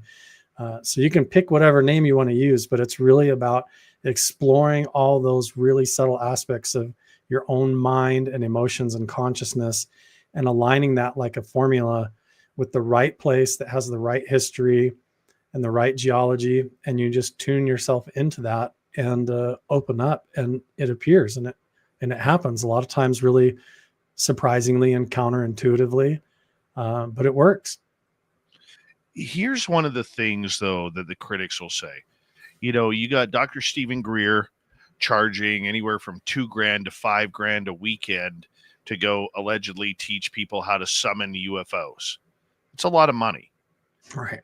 When you don't need to be able to do that at all. Or now, all of a sudden, like I said with Jake Barber earlier, Jake Barber comes out, and now we're supposed to believe this phenomena is real because a whistleblower has come out discussing it, even though it's been around for millennia. Right. So I think there's this mass confusion that, number one, this is all part of on the whistleblower side, all part of a game, of a ruse that they are putting us through in order to try and make us believe that we need to listen to those government agents about what they're talking about because they know, they worked there. Yeah. Or it's something to capitalize on people's emotions because maybe they've had an experience and they want to learn more. And I think that might be where a lot of the issue is. What's your thought? I think anytime you have a group or an organization that tries to be a gatekeeper over certain information or abilities, I have red flags go off. To me, when I look back historically, and this isn't to offend anybody or anything, like this is just my personal opinion, I see a lot of major organized religions doing the same thing where they say, we are the ones that are chosen to communicate with the phenomena or to talk to God. And if you want to learn, you have to come through us and through our books, or you got to attend our meetings. You have to pay us tithing every month. And like, we are the gatekeepers. You have to go through us to access this higher knowledge or contact with these dimensions. And it's the same kind of thing. So I'm very wary of any kind of a group that's like, we're the ones that has the person that can make contact, that has, or we have the gadget or the ability, or we know the location and you don't. And I don't buy any of that, which is why, like when Jacob Barber and these guys come out and they start talking about how, and they're making claims like, we can go out and we're confident that we're going to get the proof and we're going to be able to summon a UFO and film it on camera. To me, like, that can be offensive and like, okay, so they're going to try and take pole position and jump in the forefront and control the narrative. But at the same time, it gives people like us a huge opportunity where we can say, all right, then let's have a race. Like, if you're going to say that this is real, then how is Jacob Barber's team going to be able to keep up with, like, and I'm not trying to brag, but how are they going to keep up with me? Because like, I can go out in my own backyard 5 miles behind my house and do psionic contact experiments and try to summon UFOs literally every day if I wanted to, or 3 days a week. And I could produce a video of my attempts trying to do that and capture the data on the modular sensors and my night vision and everything. And I can do that all by myself. And I can post videos 2-3 times a week. And they might still be struggling to find an editor. They can't even, to even produce the videos to some people is a huge time suck and a challenge. And they can't even get over that hurdle of getting the footage off the cameras and out to the people. Like they get on those stumbling blocks or those roadblocks and they can't do it, So I've seen so many people, even just over the last 5 years, there's been a lot of people inside these programs, people from places like Skinwalker Ranch and Blind Frog Ranch, or even government, federal employees and workers that have contacted me because they're, a lot of ways, they're kind of jealous that I'm out doing it every day. And they're like pigeonholed through a bunch of red tape. They have to wait for all their team to get ready to go and get all their gear ready. They have all this logistics they've got to crawl through to even get out in the field to do the work. Right. So like, to me, I'm like up for the challenge. I'm like, if they're going to say that telepathy is real and that humans can go out with remote viewing methods and you can make contact with this phenomena, then great, let's do it. Then what are we waiting for? There's no reason to even wait for Jacob Barber's team to provide the evidence. I should be able to go out and do it in my backyard tomorrow if I work on it. If I actually go through it. So I'm kind of like up for that challenge. But honestly, like every time I've gone to any kind of a serious location, like when I worked with the History Channel in Nevada at Mount Wilson Ranch, as soon as that became an actual TV show where they were going to send the film crew in and we were going to really work on it, it immediately got embedded with CIA agents and people from these agencies to try and watchdog everything that we were doing. And then to go around and to be the face of the show on all the podcasts to talk about what the findings were, because that's how they can control the narrative. So this whole social media world and the way that the mainstream media and the social media influencers and the podcasters, this whole world colliding with disclosure and them trying to release the information is creating this really interesting environment where you've got just like regular YouTubers sitting down with these high level government whistleblowers, and they're releasing this stuff on YouTube instead of on like an actual news network. And so it's just weird how it's coming out this way. And the dynamics make it really hard to know who's telling the truth and what's a psyop and what's not, because it's all embedded with agents from different agencies. That includes Travis Taylor at Skinwalker Ranch. And I mean, he's even a friend of mine, and I text him like half of my friends are still like have government clearances and things like that. It's just like a weird tightrope that I have to walk to be able to do what I do and not get in trouble, you know. I know that feeling. But the idea behind it is there is something intelligent up in the sky. And obviously it is allowing us the ability to communicate with it. We don't know how, we don't know why. You know, you're just, I guess I would say for you, would you consider yourself at the beginning of learning this knowledge, or how far in do you think you are? I still feel like I personally feel like I'm still at the beginning of my own progress, because this is something I'm going to be doing forever till I die. So I still feel like a novice. But as far as actual field experience and going out and doing it, in a lot of ways, I'm probably way ahead of the curve. Like I was talking about doing remote viewing to communicate with UFOs like 4 or 5 years ago on podcasts where people were literally laughing at me. And now it's like a regular mainstream topic and everybody's having to face it. So I feel like I've been kind of talking about this and exploring it and saying how it's connected, and people are going to have to face this moment. And now it's come true and it's a part of it, and they're all talking about it.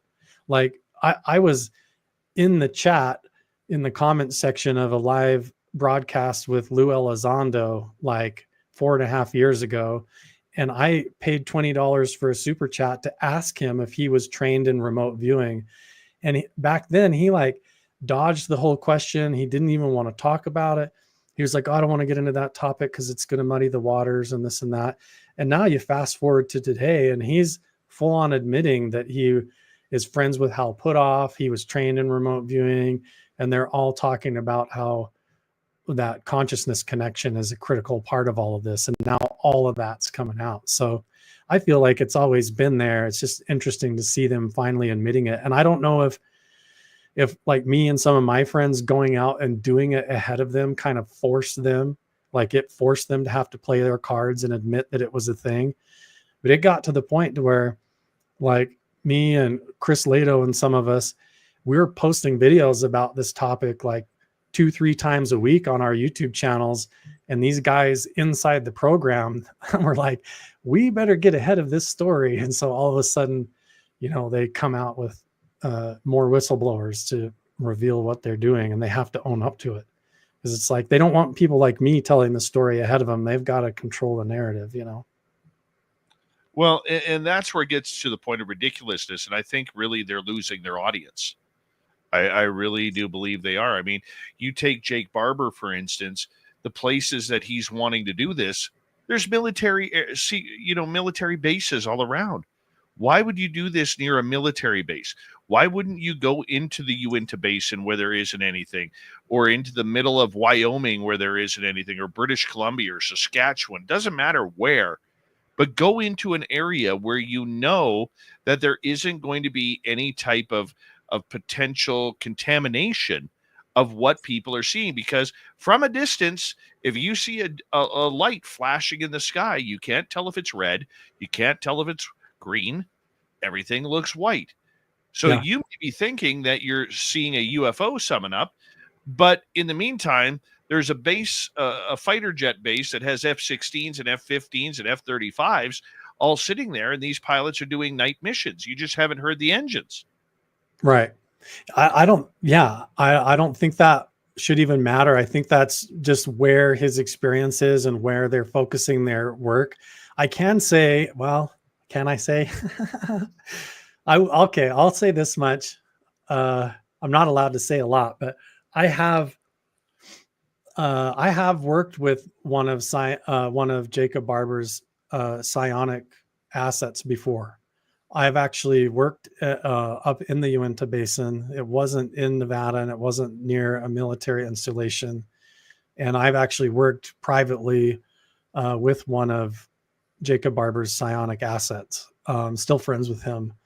And we did it. We were up in the Uinta Basin, did a totally unscheduled, you call it a summoning experiment, and we totally saw a huge bright orb of light come and move across the mountain range in the sky and turn and change directions and fly over us. And then the car alarms all started going off and all this weird stuff happened around us. But I mean, so it's weird for me because it's hard for me to see it all coming out and trust and be like, okay, these guys are telling the truth and it's legit. And I have some of my friends that are critical and they think it's totally bogus and this is just like a whole new story so they can control the narrative. But at the same time, I'm like, I know I've worked with one of his team members before, like 4 years ago, and we actually did an experiment, and it worked. And so if they're doing the same thing,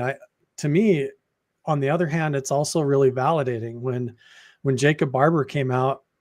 And even his name is slipping me right now. He's the Delta Force operator and the Green Beret sniper that was the nuclear commander too, who was born in Idaho. He talked about the praying mantis entity that appeared in a vision that he had or whatever, like an abduction experience. Blitch, yes. Yeah, Colonel Blitch. Like when he came forward and some of these other team members around Jacob Barber, that was really validating to me because Colonel Blitch, like he was born in Idaho Falls near the Idaho National Laboratory nuclear facility. I was born in Rexburg, just like 30 minutes away from him. And I grew up with very similar experiences and from stories that he's told. So some of these guys that are coming forward, to me is really validating, but at the same time, it's like, you don't know how to take it. Are they stepping in because they want to manipulate and control the story and manipulate the narrative and so they can steer the ship of disclosure how they want it to? Or is it like the way that I try to look at it is where there's smoke, there's fire. If I'm working at a location and I've been researching there for like 6 months, and then the research escalates to the point there's a whole team there helping me, and then within that team is embedded someone who claims they're retired from the CIA, then I know I've probably found something. So I have to just not give a crap that he's there. If he's there to spy and try to manipulate whatever's going on, then whatever. To me, that's just like another clue that we're on to something real. Like they have to put somebody there to watchdog us and to babysit us because they're worried about what we're doing. So to me, that's just more validation. Like when I show up to Project Hestlin in Norway and all of a sudden, somebody who used to be in the military and a federal agent shows up at the conference and is hanging around, I'm like, there's really something going on here. I can get upset about it, about them trying to manipulate the story and stuff. But at the same time, it's also validating. Like, why would they even care to come and show up and to watch what's going on if they weren't concerned about the fact that it's real or what we're doing is going to work? And so to me, it just makes me more curious to push forward. And so far, you know, I've had some gang stalking, and I've had some intimidation things. Even just in the last couple of weeks, I've put security cameras out. Yeah. Hold that thought. We're going to break here. We're going to continue this conversation.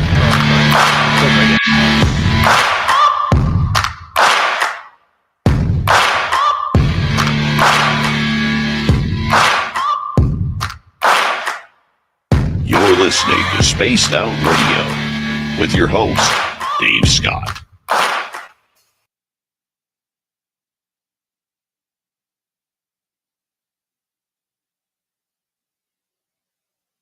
All right, buddy, we're clear. This is flying on by. Hold on, I got you muted here. You good? This is flying on by. This is stupid.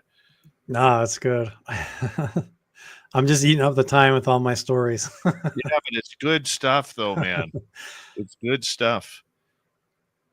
Well, you know, when you jump in the deep end, you have a lot of shit going on in your life. There's a lot to talk about, I guess. So we're clear down the rabbit hole. So there's a lot to report on. Do you want to continue with the summoning till the top of the hour, and then maybe rebook you for the YouTube or the influencer stuff? Yeah, whatever you feel like, man. What's your Thursday next week like? Should be good next week. Why don't we continue with that conversation next week? Yeah. Do you want to talk about like the difference between the different methods, or like we can go however you want? I don't want to buzzkill it with a bunch of philosophy, but no, I think it's great. We're having a great conversation. Let's just continue it. I do want to try and there is a bunch of questions lined up here, so I do want to try and I got questions too. So we're going to rebook Carl for next week and continue this conversation about there's another major topic we wanted to talk about, which is the social media influencer side of UFOs. And thank you to all of our listeners who have gone over to Carl's YouTube channel and hit subscribe there. Don't forget to ring that bell because he puts out amazing content. Absolutely amazing. So yeah, if you're cool for next Thursday, that would be great too. And we'll bring you back for that. Sure. Yeah. Yeah, that'd be fun. And I can send you a link too. You know, we talk about people doing this on their own. Like instead of waiting for like Barber's team to go out and get the proof or whatever, I've been working with Dr. Segala to where these modular sensors that we had a sponsor donate a couple of $100,000 into the program. And so we actually have like 10,000 sensors available for free that people can just go, you just fill out a survey and you can actually get one for free. And normally they're like $500 a piece. So, oh, wow. That's pretty sick. I'll send you the link. Let's talk, because this project that Tim and I are going to be going on. Yeah. I'd love to bring you up here for this, dude. It is freaky as shit up there. It's literally in the middle of the forest. Yeah. We're coming up on the 60th anniversary of the plane crash that killed 52 people. And that area, in that area alone, we've had disembodied voices, ghosts, chased out of the forest twice by Sasquatch, roars, footprints, growls, UFOs in the sky, one landing, one alien walking through the trees. And this is all in a place where it's maybe 100 yards. Yeah. Maybe. And I've talked to somebody who that I don't want to mention their name, who I talked to, but there's somebody you study quite a bit of and have friends there, who wants to sit down and talk with me about it, because he's absolutely blown away by it. I believe it. Yeah. I would love to come and check it out. Yeah, there's And the thing is, it doesn't matter whether you were there day or night. Yeah, shouldn't. The birds never make noise. It's weird. We have been in middle of the meadows and laid down a track of string lights that for paranormal stuff. And there's no electricity, no phone lines, no nothing out there. And we have had them go off. Yeah. Right.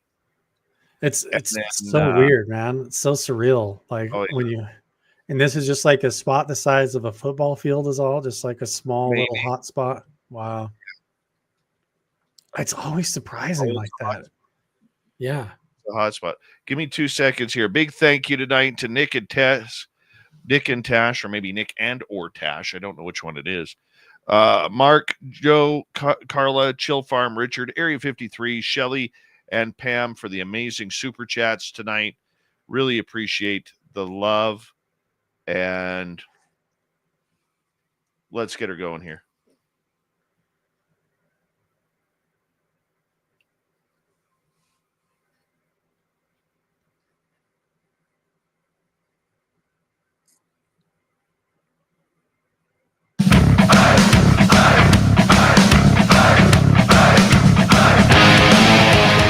All right, we're kicking off the second half of Spaced Out Radio tonight. Good to have you with us. My name is Dave Scott. We always appreciate your ears, wherever you are on this beautiful planet we call Earth. Reminder to all of you that if you've missed portions of this show or others, you can always check out our free archives on YouTube or any major podcast network. Our website, spacedoutradio.com, we have a plethora of features for you. Rock out to Bumblefoot, read the news wire, check out our swag as well. Follow us on X at Spaced Out Radio, Instagram at Spaced Out Radio Show, and on Patreon in the Space Travelers Club. Final time tonight, Carl Crusher is here. Just so you know, this interview has been so good, we've booked him for next Thursday as well, so that way we can continue on with this amazing conversation about summoning UFOs and social media influence. Carl, thank you so much for being here. It's my pleasure. Thanks for having me. You were about to talk, I cut you off right at the break. We were talking about the in-depths where people are really getting into this on the scientific side of things, that they want to know where that communication is coming from.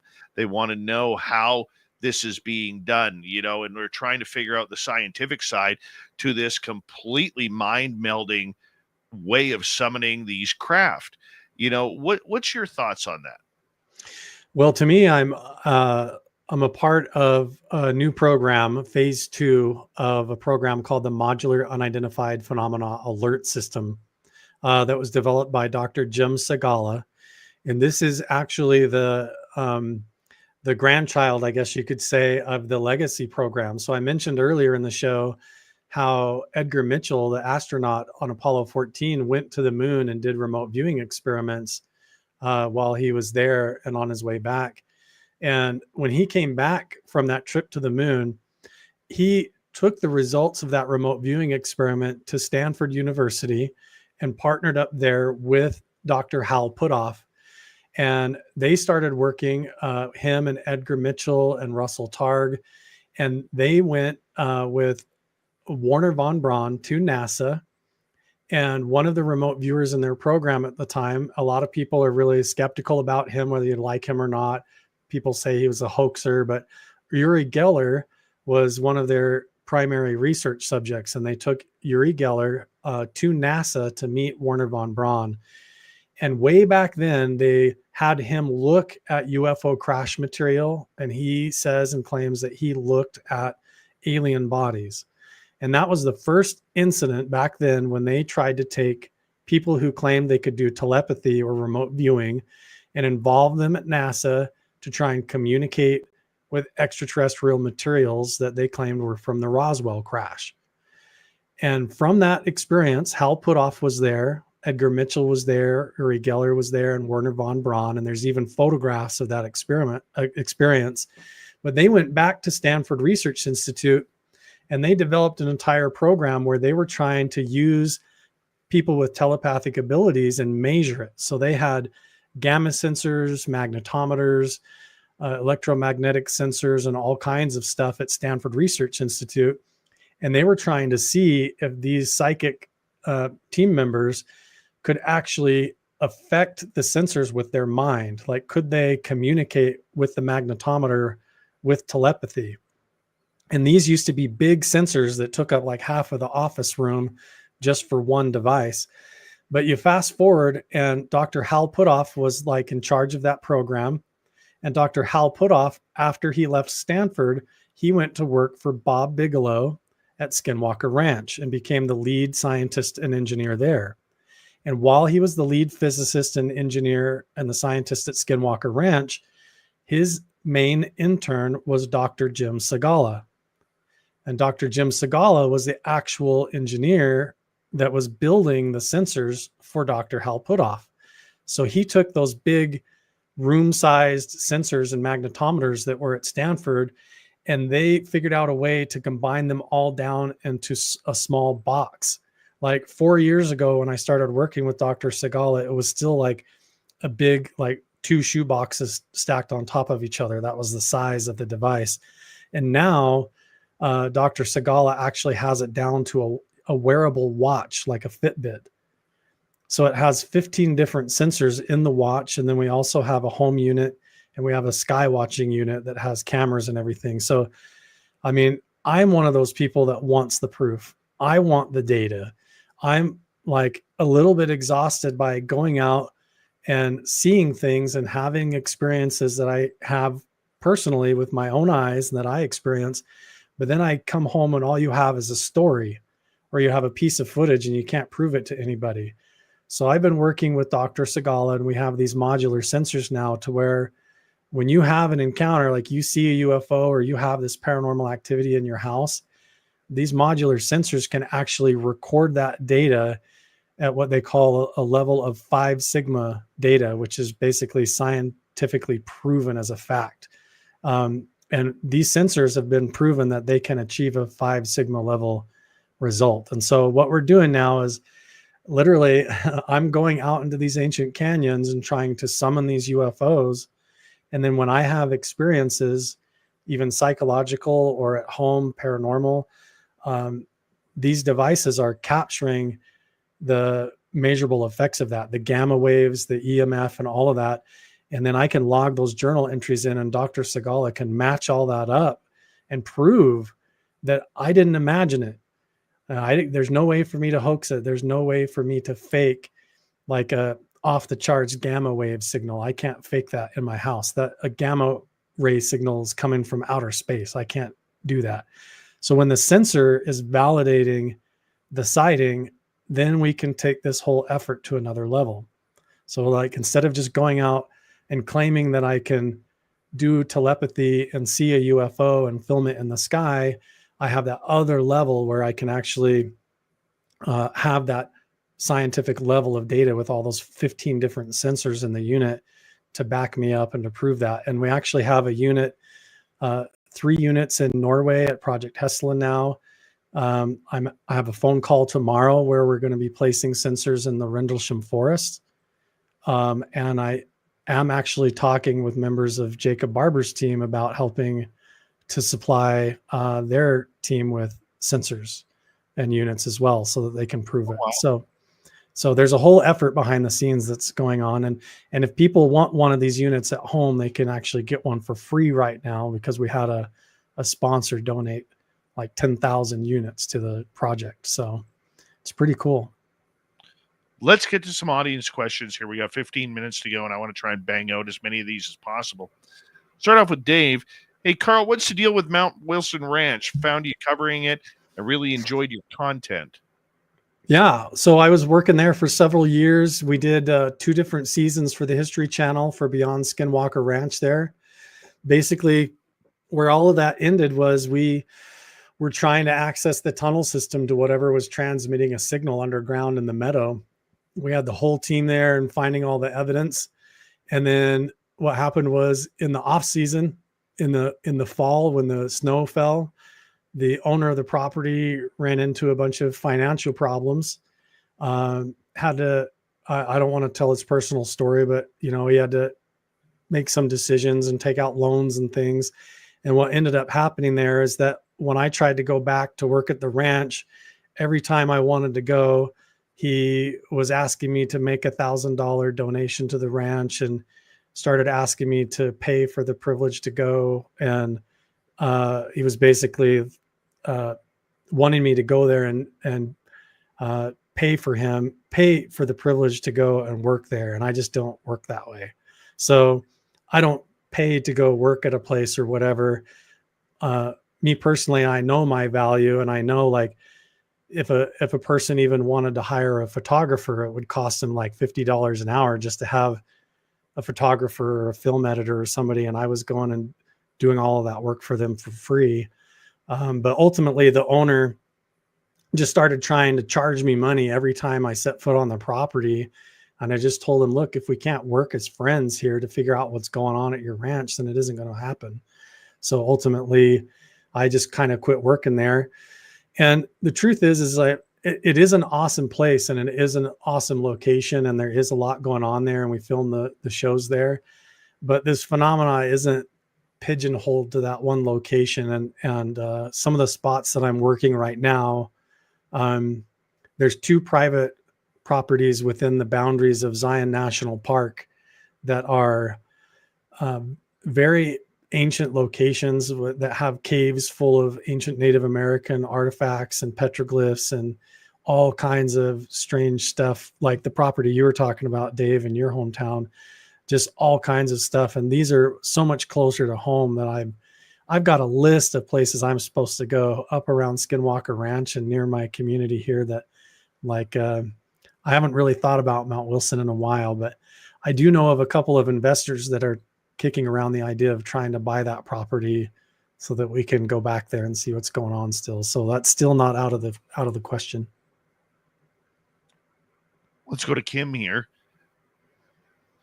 Carl, can you elaborate on the danger of summoning UFOs? Why might it be some people might be terrified of that?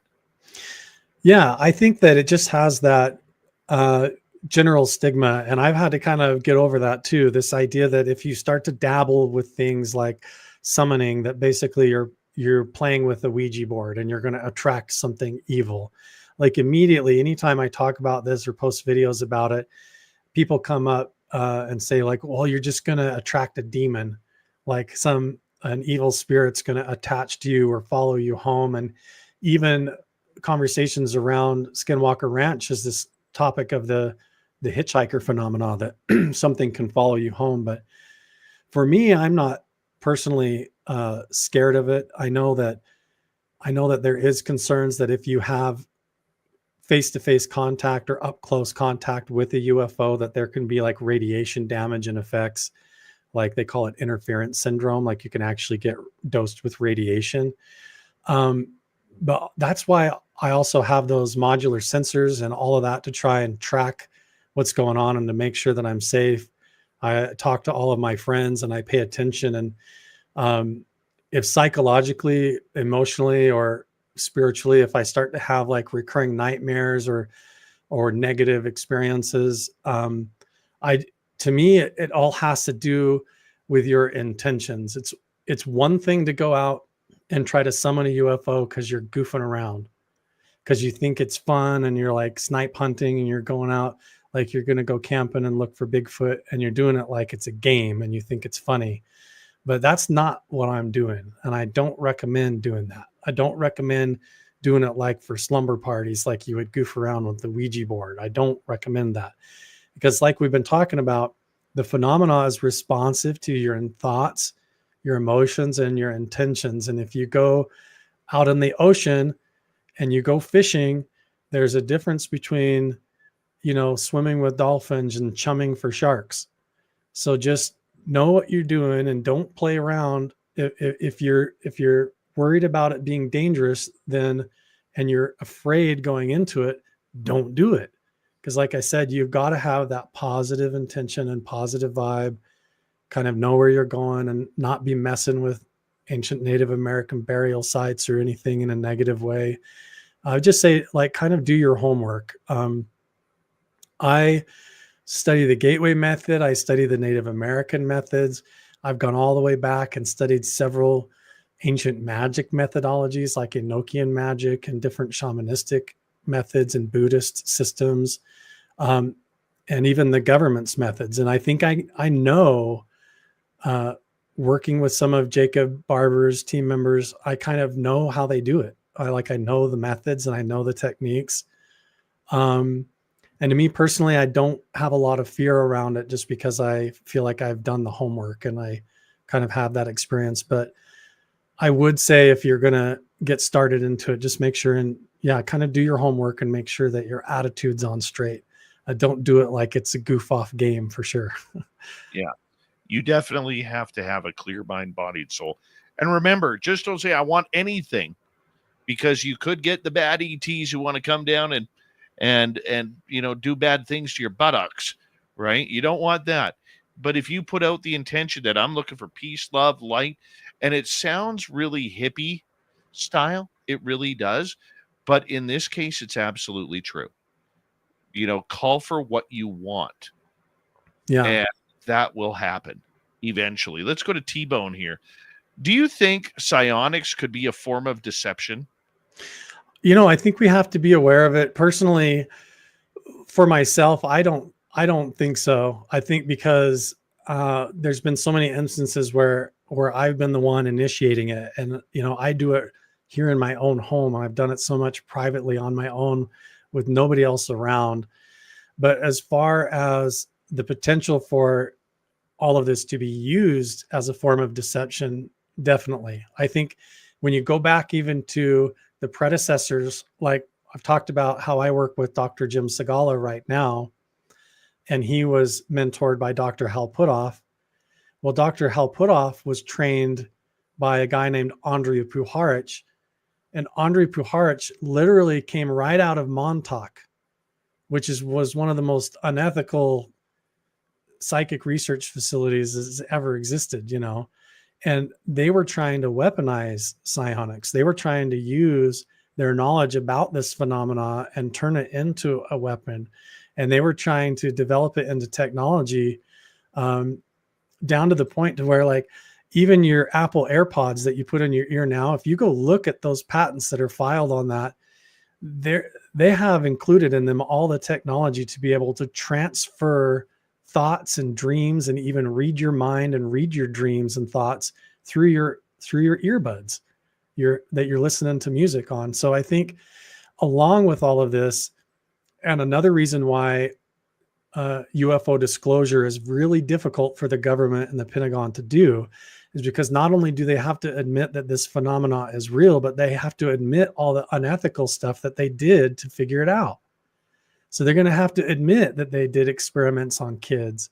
They're going to have to admit, or it'll come out, that they turned it into weapons, directed energy weapons and mind control systems like DARPA stuff, like, can you control, if you can fly a drone with a remote control and radio control a drone, can we remote control a human? Can we hijack their consciousness and pilot them? And you're talking about like Manchurian candidate type stuff. And when you go back into the legacy programs, right alongside ufology and the psychic spy research, there is definitely attempts to reverse engineer this stuff for weapons defense programs. So I think we have to be aware of that too. And all I can say is that I openly have these same conversations with Dr. Segala and people at Skinwalker Ranch and Brandon Fugel and everybody. I've straight up talked about this, about how there could definitely be forms of deception that go along with this. So I would say, like if I was out meditating and I swear that an alien appeared to me, or an angel or something came and appeared to me in my home, or even my dead father appeared as a spirit, I promise you I would come on the podcast next Thursday, tell you the whole story. And I would also admit that I would not know if that was like a hologram, something projected as a hallucination into my mind, or if it really happened. And we have to weigh all of that into this journey and and figure it out as we go. I think turning a blind eye to any aspect of that is dangerous. All right, we got 5 minutes to go. Let's go to another question here. Let's go to Xanos here. Have you ever used ayahuasca to call in or summon UFOs or entities? I personally haven't. I've never done ayahuasca. I've done psilocybin mushrooms on 2 occasions, and that was really validating. Combining that with like meditation was like a really powerful and validating experience as far as like feeling like I could see and perceive the ether and things. But I find it also really interesting that people who explore experiences like ayahuasca or DMT or ibogaine in like actual controlled or good shamanistic settings that are healthy for you, I think that they give a real glimpse into the phenomena, but I don't think it's necessary. I think what it does is like we're talking about this ability to adjust your mind like you're tuning a radio in order to perform this telepathy or to do the psychic abilities. And taking a substance like ayahuasca sort of just like hijacks that signal and forces it for you to get a glimpse of that, but it doesn't necessarily evoke the natural ability in you. And so I recommend if you're going to do ayahuasca or something like that in order to get a glimpse, that follow it home, go home and take what you learn from that experience and adopt it in without the need of any substance and see how it helps you in your natural process when you're sober. And I think that's where the real magic is when you can do it when you're lucid. So there's no confusion between the drugs and reality of what you're perceiving. And when all that lines up with the data on the sensors, then you have a real cool story to tell. I think we got time for one more here. Let's go to Steve, who is asking, Carl, you mentioned the ETs coming through interdimensionally or flying through space. Or have you mentioned? I apologize. Yeah, I think that the whole idea of it also being that these objects and phenomena is transdimensional, or that they actually come right out of solid mountains and out of the ocean and out of the ground as much as they come out of the sky, is also something that I've been talking about for several years. I mean, the whole reason I was working at Mount Wilson Ranch was because of the stories around Nellis Air Force Base and what they were calling fast walkers or Foo Fighters, were UFOs that they were seeing literally fly in and out of a mountain in Nevada. It was these big UFOs were flying into the ground and disappearing. So the idea is, are they still there? Are they hiding underground? Or is it really, are they physically underground, or is it some kind of an interdimensional phenomena? And I personally think that it is interdimensional. I think the phenomena has the ability to hide in our blind spots and those alternate frequencies just out of our field of view. And we're just getting into this point in our evolution and human awareness and also technology to where now we can feel them out and perceive where they are. And we're starting to make contact and have to deal with it. Maybe we can sneak in one more here. Let's go to Leacham. What meditations or mindful practices would you recommend? Also, what is your opinion on binaural beats and specific frequencies that you've utilized? Yeah, all of that helps. So a lot of this that really opened up for me was when I learned the Monroe Institute's gateway process. Some of those tapes are hard to find, and I do recommend going and finding older copies, original tapes. Some of the newer ones, I think, when you get into certain levels, have been changed. But if you learn the gateway process and get into those meditations and following on those tapes, those will give you sort of a scaffolding or a framework to go off of. I also like the work of a guy named William Buhlman. He has books and even courses on out-of-body travel that were really helpful to me. But just studying different methods of remote viewing and reverse remote viewing. There's a lot of different videos on that. Binaural beats are helpful, but again, all of that stuff are just different tools to help you get there. Ultimately, you should be able to just sit there with a cup of coffee or just sit in the back of your truck or whatever and not need anything and just do it internally within your mind.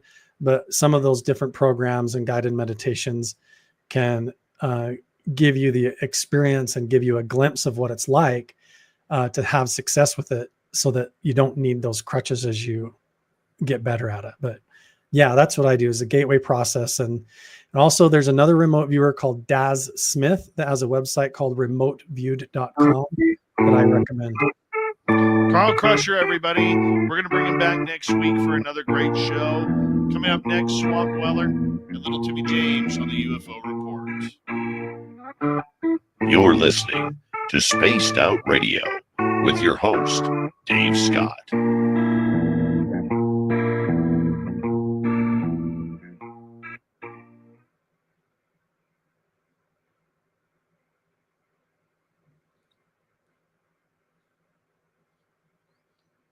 Great show, bud. Hey, thanks. But thank you for committing to come next week, because I really want to have that conversation with you. And I think you're one of the best to do it. For sure. Yeah, it'll be a good one, man. I appreciate it. And yeah, good show tonight. That was fun. All right, brother. You take care, okay? Hey, appreciate it. You have a good night. Have a good night. Carl Crusher, everybody. We'll bring him on next week again. We'll be right back.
All right.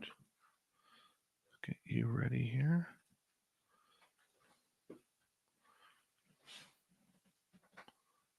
All right. Get you to move the camera that way. Yeah, it's not surprising. Hold on. There we go. Took care of it on this side. Maybe a little bit more. There we go. Your water bottles look great.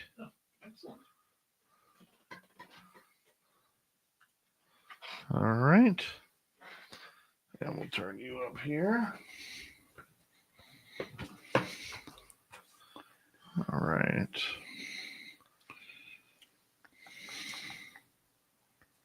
Oob to Joe's Maine, you've got aliens. Carl's great. He's just fantastic. Scabby, how you doing? Wee Runa, how you doing? Firestar, thank you for coming on in. Flat 6, good to see you. Ethanol, nice to have you here. Carl Crusher, once again in the chat room. Good to have you, Carl. You're one of the best, buddy. Knight Rider, thanks for coming on in. And I think we're caught up. Thank you tonight to Nick and Tash, Chill Farm, Richard, Area 53, Carla, Joe, Shelly, Pam, and Mark for the super chats. Here we go, everybody.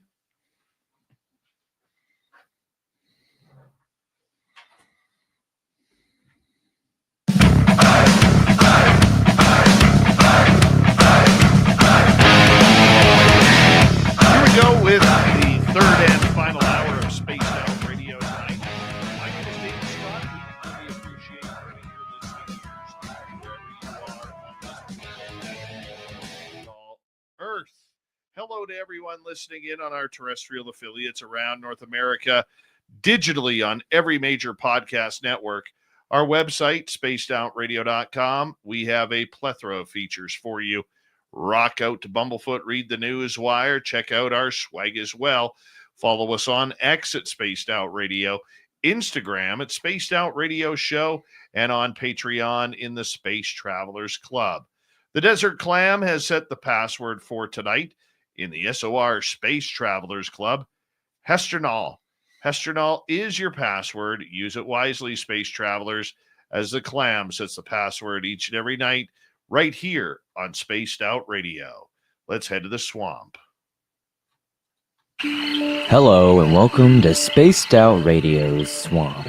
I'm Swamp Dweller, and tonight I'm going to take you on a mystic journey of the unknown, sharing tales of monsters, legends, and nightmares.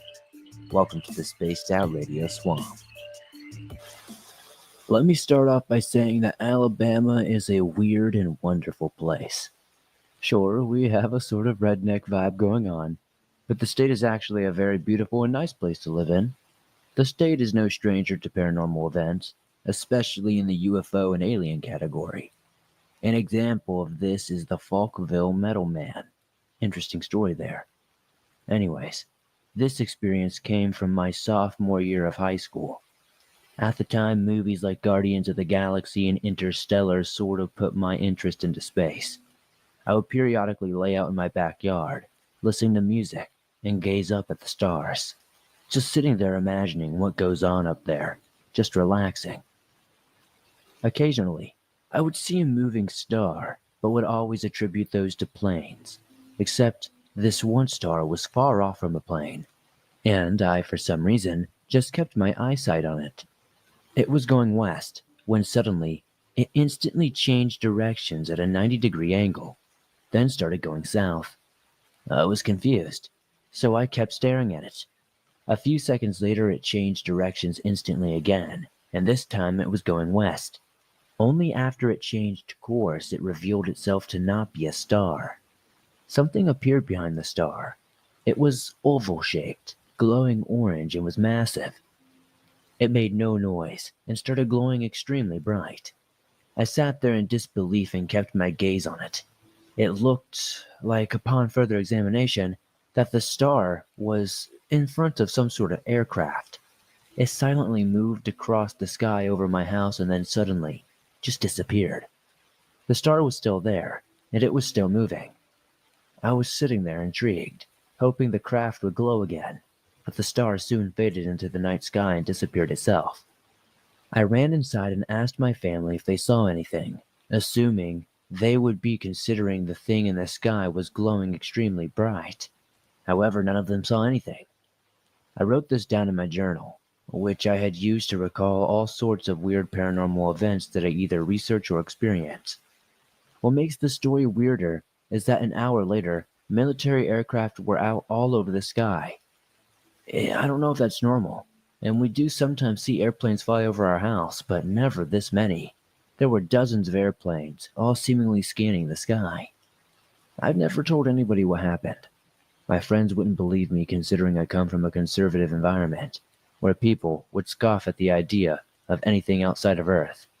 I still don't know what I saw that night, but I'm pretty sure it was a UFO.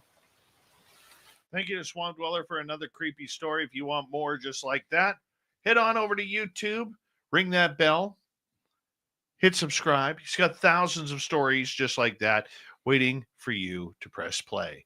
Let's go to the UFO report. That is an interplanetary flying space saucer.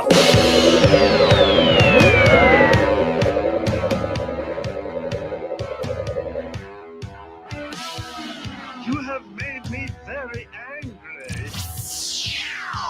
Very angry indeed. We're always glad to have little Timmy James here on the UFO report as he digs deep into the UFO world. He's got a big UFO-shaped shovel.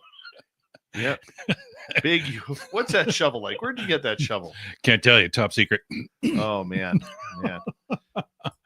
Yes. Digging with the shovel. Oh. Definitely. Hey, before we start this, I have to say thank you to Paranormal and thank you to T-Bone for sending me the fan pictures with their SOR swag on. They're on the website. That's been updated. There's a plethora of pictures in the fan zone, so everybody can go check that out now.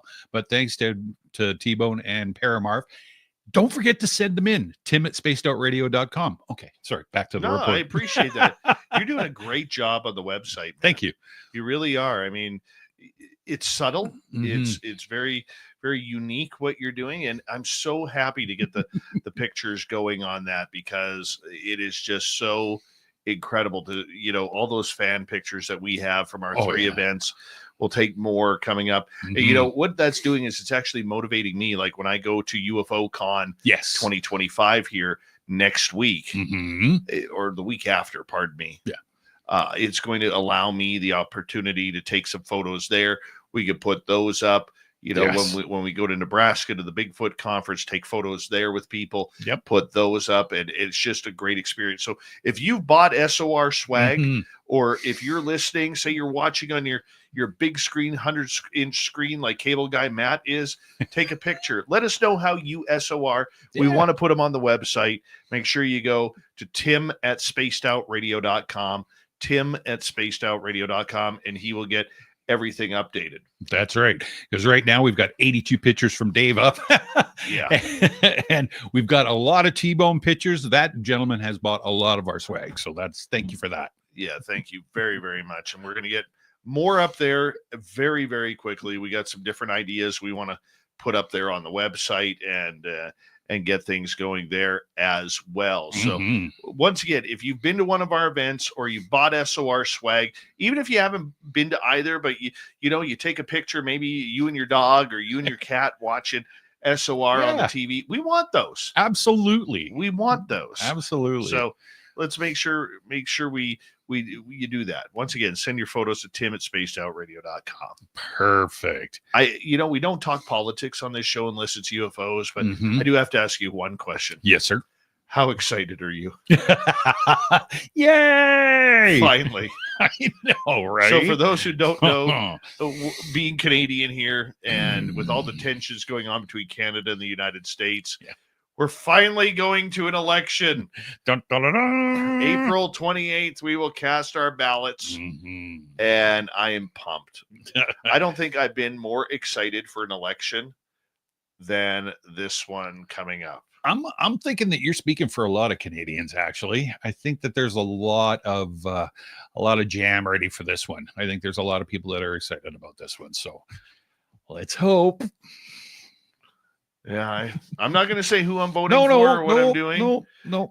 Because I just want Canadians to get out and vote. I don't care how you do it. Just get out and vote and use your democratic right. Absolutely. Even if you think every party is the same and that none of them are going to make a difference for you, you know what? Just get out and vote. Have your say, because you know what? There are good people. There are good people who, aren't lawyers, and that's right, and who actually want to try and make a benefit and make this country better. So 100%. Please do that. We would appreciate it. Okay, moving on here. We know we're in the lull right now of UFO stories. Yes, we are. We really do know we are in the lull, but you've used that shovel to dig some stuff up. Yeah, with some help of Dave. I let Dave use the shovel today too. So the first news story that I have, this is about Harold I always pronounce his name incorrectly, and it's Malmgren, if that's right, Malmgren. So, I'm just going to start this story. It's super cool. I think everybody's going to enjoy this one. So it starts off, an orb UFO was shot out of the sky and retrieved by the U.S. Navy during a 1962 missile test. A former top aide to 4 U.S. presidents, yes, I said 4, revealed that Harold Malmgren was a senior advisor to John F. Kennedy, Lyndon Johnson, Richard Nixon, and Gerald Ford. The retired government official said that he was briefed by a top CIA and Atomic Energy Commission officials on a videotaped missile test that took place during the Cuban Missile Crisis in October of 1962, during which the shocking UFO incident occurred. Malmgren's daughter, economist, Dr. Pippa Malmgren, herself a former special assistant to President George W. Bush, revealed the details of her father's story on her blog last week, after the veteran presidential aide passed away on February 13th at the age of 89. She said before his death, her father had recently decided to tell his full story for the sake of history, which I'm pretty sure that we're all pretty happy about. So Harold describes a video of a missile test launch from October 25th of 1962, in which a mysterious white orb can be seen flying in circles around the rocket as it speeds through the air. The missile was equipped with what Pippa describes as an X-ray machine in the nose cone, designed to use radiation to disable an incoming enemy nuclear missile. But the test missile's intense X-ray burst appeared to disable the UFO. The X-rays knocked it out of the sky. The U.S. Navy retrieved the orb out of the ocean, Pippa wrote in her March 18th blog post recounting her father's story. And it wasn't the first time an orb has been spotted chasing a U.S. missile, according to Harold. We called them tag-alongs, Harold said. According to the blog post, we knocked a tag-along out of the sky. Pippa said her father was briefed on the incident because he was in charge of the budget for the missile testing program at the top, as a top White House and Pentagon official. But before my father recently passed away, he went on record explaining what he knew about all this because he felt it was important for the sake of history, she said. Harold, who was active on social media site X, even in his final months, alluded to the incident in a tweet last August. 60 plus years ago, I provided highest level classification to lead DoD work on nuclear weapons and anti-missile defense, he wrote. Informally briefed on other world technologies by CIA's Richard Bissell, who had been in charge of Skunk Works, Area 51, Los Alamos, etc. But Harold was sworn to secrecy. So I saw some of the videos. Quite amazing, actually. I don't know if anybody else saw them out there, but yeah, it was. I was like, oh, okay. Kind of scary in a way, but yeah, it's very, very interesting video. I don't know if you had a look at it, Dave, or not. I have not seen the video, but I'll tell you why I believe this. Mm-hmm. Because nearly every rocket launch by NASA mm-hmm. has had a UFO following it. Right. Astronauts have reported this. Test pilots have reported this. And it is amazing how many have looked at this. I mean, that we're not just talking orbs. We're talking at times multiple orbs. Right. And when it gets into orbit, they're literally following these rockets. Right. So the fact that this was happening is pretty amazing that they were able to capture this. The weird part about it is the one crashed. Obviously, we're not going to know where it is, exactly what they developed off of it. Were they able to open it up? Were they able to look inside? We really don't know. But this is not surprising whatsoever. Now, the one thing I will say is I tried to get Harold Malmgren on this show. I tried. About 7 months before his passing, I sent a note to him on X saying, you know what, I would really love it if we could get you on our show and just talk about all of this, because he was wanting to come out. And his last about the last year and a half of his life, he really started unloading about how the UFO phenomena was real. Right. And unfortunately, he said, look, due to my health, I just can't. Yeah. He goes, I'd love to, but I can't. Sure. And let alone, I'm going to abide by that. I'm not going to pester him or whatever can be. But, I hope this is a start for Dr. Pippa Malmgren, his daughter, who, basically said that she's going to be getting it out for her dad, that he wanted it out. That was one thing that was one of his wishes to do it. And I hope there's a lot more coming out, because dude was an encyclopedia of information. That's what I'm gathering. He was brilliant. And so the fact that we may have that opportunity to get more of those stories out, it's going to be very impressive if it does. And I just wish we could have got him on. I mean, I understand why. Sure, absolutely. We didn't know how unhealthy he was because he was very quiet about it. Yeah, but for sure. The guy was brilliant. Well, that's the other thing that brings to mind, and it just me going off to the left turn, is that with people like that, and getting into those senior years and winding down, so to speak, I would, if it was me, I'm wondering why people wouldn't just spill the beans. And you know what? I mean, understandably, they've got family and NDA and all that sort of stuff going on. But I'm wondering if we see that generation of scientists and aides and people that are in the know getting to that point in the stage in their life, if there will be a little more verbalization of, things that they know what's going on. Will that create a whole new curtain that opens up to a new stage? I'm just, just throwing it out there, just my brain. I think that's a good point. It actually may, but there have been deathbed confessions prior, and they don't seem to go anywhere because the person is gone. And it's easy for the spooks and the alphabet agents to all of a sudden say, no, that's not true. Yeah. They were obviously very ill, or they just, don't say a thing about it. But I think if Malmgren, much had gone the way of Paul Hellyer, Canada's former defense minister, right, where the last 15, 20 years, he was very vocal about ET contact and everything that goes along with it. I think that would have been a better way for him to do it. Hellyer was doing the tour. He was, speaking at conferences, going on radio shows and podcasts and YouTube channels. He just loved talking about the subject. Do I think he held back? 1,000,000%. I'm sure. 1,000,000%. And, it's something that there's a story there. But I think, though, the reason why we don't get a lot of these guys breaking their NDAs and taking it to the grave, it's not because they don't want to. It's not that at that point that they're afraid of the government. I think what it is that it's a sense of loyalty. Exactly. It's a sense of loyalty and professionalism that they were going to do the work for God's country, and they were going to keep that word. Yeah. And when they left this planet, their word was still good. Yeah. And I think that is a major importance because, let's face it, there's been hundreds of thousands of people who've had top secret clearance over the last 70, 80 years Oh, for sure. that have passed away, and we haven't got Yeah. anything. There's a pride there, and especially with that older generation Oh, 100. where Yeah. they're where they were still doing deals on a handshake. Mm-hmm.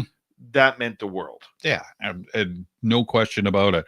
And that is a good point. I mean, the thing is too, is it's my grandfather was the same way with a lot. Like, I mean, he didn't work for NASA or any of that stuff, but I mean, same thing. You're right. I think that holding on to that, and there is a sense of pride and there's a sense of honor, and I think in secondary too that we're worried about our families because, yeah, for those simple reasons. I mean, it pretty self-explanatory, but yeah, it'd be interesting what his daughter's going to do if she carries that torch and helps push that ball forward as well. That'd be awesome. I'd like to hear more from her for sure. It'd be good if we get her on the show. That'd be good to try. We are going to try. That's for sure. But I mean, let's just hope that she continues on. Yes. To spread the word, and I think she could be one of these players that we need to watch, Dr. Pippa Malmgren in the UFO world. We got 3.5 minutes. Where do you want to go next? Well, this is just another real quick thing. I was watching on the news in Florida the other day, the shape-shifting UFO. Now, if anybody's seen any videos of that, normally I don't report on, hey, guess what they saw in, Tuscaloosa. This was one of those things that makes you go, oh my goodness, they just went up on the news. So this thing was shape-shifting, and if you've seen it, everybody was filming it and whatever.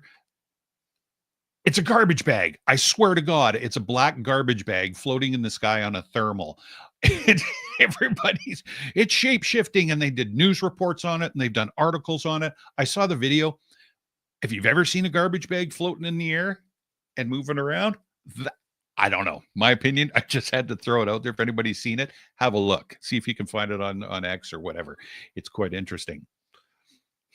And that has been one of the big things. Like a few years ago, Tim McMillan from the Debrief took a lot of heat when a Batman balloon was caught by the backseater or of an FA-18 Super Hornet. Okay, and took a photo of this. Now they were saying this is a UFO. This is absolutely a UFO, and it ended up not being a UFO. It ended up being a Batman balloon that you could get at your local balloon shop or whatever. And that is just something that we have to deal with over time. And you know what? There's always going to be misconceptions of what is out there, Tim. Yes. But I mean, most people don't know what is flying in the sky. No. Whether it's a balloon, a child's balloon, or whether it's a garbage bag, or like once things get up in the atmosphere, that high, we think, oh no, there's no way in hell a garbage bag can go flying up. But if it catches the jet stream, exactly. I mean, look at birds, right? I mean, how far can an eagle fly if it gets the right jet stream and airstream? Yes, it can keep going. I mean, it does. I mean, this isn't an unidentified lighting phenomena, No, definitely not. And I know Nicole Sakic, great researcher, loves it when I bring up the old ULP, which you can get your ULP t-shirt on our website, spacedoutradio.com. That's for sure. Yes. Because, it's always good to mix light fixtures with UFO motherships. That's for sure. That's for sure. Oh my gosh, it's funny. Yes, it is. It is totally funny. As we got about 1 minute to go here before we got to go to break. It makes you wonder what else is up there. Oh, for sure. I mean, is the Wicked Witch of the West still flying around somewhere? And I'm not making fun of it. It's just funny the way that they grabbed onto it. And it just seemed to me, and it just seemed very, very straightforward to me. But again, on the flip side of it, people are looking up, right? People are looking up and going, what the heck is that? But yeah, it was very interesting. And like I say, if you can find the video, have a look. And if I'm wrong, if you think I'm wrong, by all means, let me know. But I'm telling you, it's a garbage bag. I'm telling you right now, I am not doing a garbage bag t-shirt. No. For our website. Not going to do that. Not going to do that at all. My goodness. Yeah, it had teeth apparently. Yes, they all have teeth. That's what happens. Tim, hold on right there. The UFO report with little Timmy James happening right as we go on. This is Spaced Out Radio and your host, Dave Scott.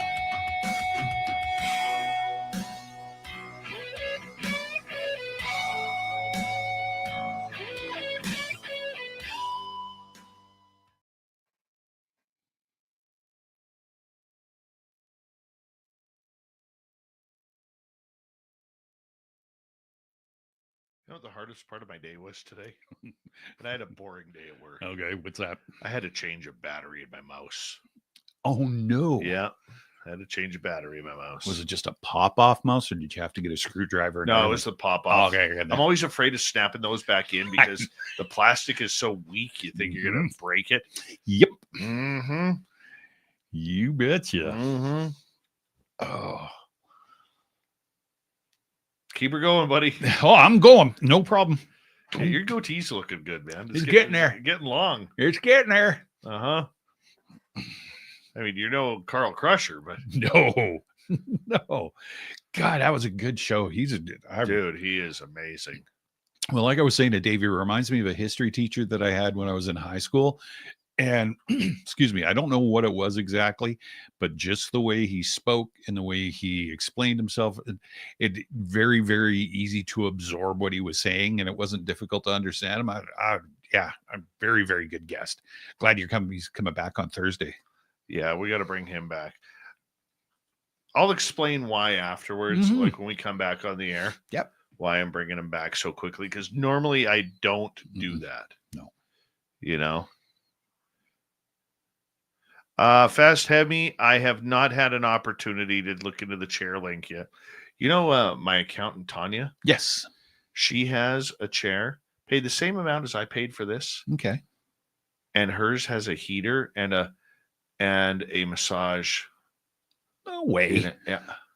Huh. I'm like, it's loud though. Like I couldn't have one in the studio. I'm going to be honest with you. It sounds like a vibrator. I'm just thinking. It does. It sounds like a vibrator. You know, David be talking like this all night. pretty much. Yeah, things that go buzz in the night, man. Yep. Mm-hmm. Believe you me. Heated though, that'd be okay. Yeah. That'd be nice. I'm just excited to the point that we can put the window open now. Yep. Yeah. For sure. It's nice in here tonight. Oh, yeah. What do we get? Like 10 feet of snow on Saturday? Oh, Pretty close. pretty close. I mean, we got about 3 inches. Yeah, I think so. And then it warmed right up. Yeah. That was like lower mainland snow. It totally was. I was soaked. I took the dogs out and I was soaked. I was like, really? I don't like the wet snow. Mm-mm. It's heavy. Yep. Mm-hmm. T-shirt. I was just thinking about a t-shirt. Is it a UAP or is it a hefty? Mm-hmm. Mm-hmm.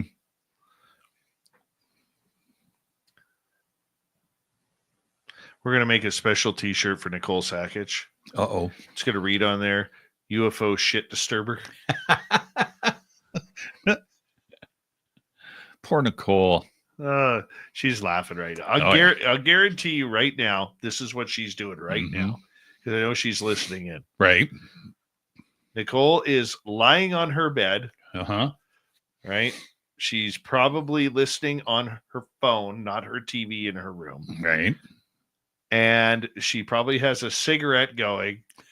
And there she is. Yeah, there she is. I told you she was listening. See? Yep. She's lying in her bed. Having a smoke. Yeah. She might have her We Own the Night t-shirt on. Maybe. She might have one of her SOR shirts on. That's too funny. Lying in bed, having a smoke. And on one phone, she's listening to us. And on the other phone, she's probably texting someone about UFOs right now. This lady is 24/7 UFOs. Yes. Yeah, she will take that phone call all night long if it means sharing information. She is brilliant. Brilliant. Another yep. Yep. Yeah. I called that pretty damn good. Oh, yeah. See? She's on the one phone listening to us, and she's on the other phone texting with the gun lawyer. Nice. Uh-huh. I knew it. I think I could read her pretty good. I was going to say, you got her down. Oh, yeah. And the best part about it is she's laughing and smiling right now. She really is. All right. Big thank you tonight to Nick and Tash, Chill Farm, Carla, Joe, Mark, Pam, Shelley, Area 53, and Richard for the great super chats. I was talking with Grant and Dan Smith too. Grant Cameron, nice. She's getting ready for bed when the peanut butter comes out. She has a couple teaspoons of peanut butter every night before she goes to bed. Yeah. All right, we got 3 seconds.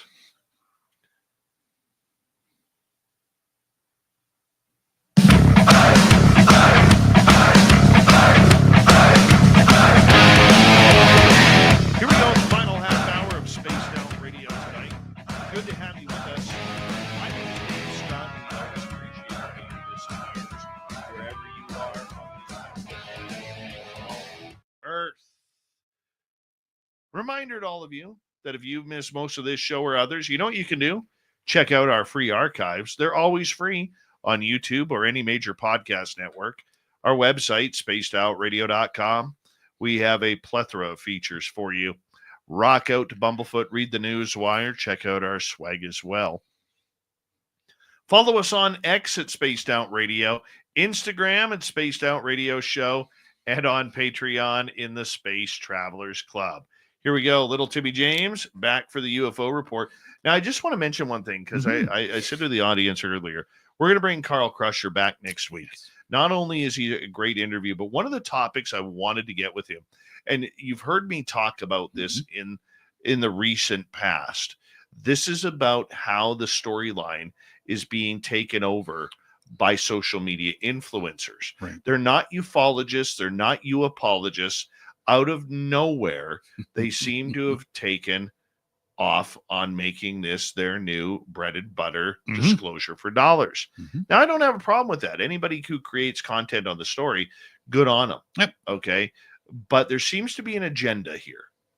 And we're going to get into that with Carl. And the reason why Carl is a good one to talk about this is because he has over 3 million subscribers on his YouTube channel. Is that it? That's it. Yeah. You know, I'm sure if he borrowed your shovel, he could shovel at least 12 or 14 Yeah. for us. Right. But I want to find out about that because he is a social media influencer. That is his job. And I want to see what he thinks of all of this going on, about how this story seems to be a controlled narrative media wise now. Right. Okay. Now, a lot of my critics will sit here. I mean, you got your own critics out there now. Yeah. Tim just learned that he has critics. Yeah. Yeah. He wasn't happy about it before the show, but he's got critics. But critics of mine will say, "Oh, Dave, you're just whining because you can't get those guests. Yes. You don't have the contacts to get them. They don't want to appear on your show, you know, and you're just whining and complaining that other shows are getting them." No, that's not it at all. Not it at all. I mean, the Aha Katyas, Yeah. they're like that. That's what they say. But the reality is, I want our people to know, listening to this show nightly, that there is an agenda out there. Nicole Sakic, who we've talked about numerous times already, she and I have been watching this for about 3 years. These cliques Right. that were forming Right. in media and with the UFO community and everything like that. And now there seems to be more cliques forming again around social media influencers. Right. Is that good? Is it bad for the story? We're going to get into that. And I think it's important to talk to Carl because it is a completely different look at ufology. That'd be cool. And where the storyline is going. Remember this, people, and I will say this beforehand, and I'll end it on this. Yeah. control the media, control the message. Mm-hmm. They're not doing it to the mainstream media because they don't matter anymore. To the generation of 35 and younger, the mainstream media does not mean a thing. They've blown it over the last 25 years. They've blown it. Right. And now people are more willing to believe people like Logan Paul, people like Jesse Michaels, people like Chris Ramsey. Yeah. And I'm not saying they're bad people. No. I'm not saying they're bad people at all. But they are more willing to believe people who are using social media influence as qualified journalists, even though they aren't. Right. But they're more willing to believe them than they are actual journalists on the MSM. Right. Because legacy media has killed itself with political bias, identity politics, and many other things that they have played over the years that have not been healthy to journalism. Right. So we got to get into that. We really do. Cool. All right, your next story. My next story. So it seems that Mr. Elizondo is back out and about, which is a good thing. He's been a little bit quiet the last little while, but he was on did some interviews this weekend, and it seems to. And I was talking the day before the show about this. Not to say that this is his new drum that he's beating on, but he seems to be standing a lot on the alleged disclosure war that's going on. So. Read some stuff on it over the last couple of days and bumped into something kind of interesting today. So the alleged disclosure war, refers to a rumored conflict between government entities and private contractors regarding the release of information about UFOs or extraterrestrial related matters. This concept has surfaced in discussions within certain circles, particularly among those interested in obviously UFOs and government transparency.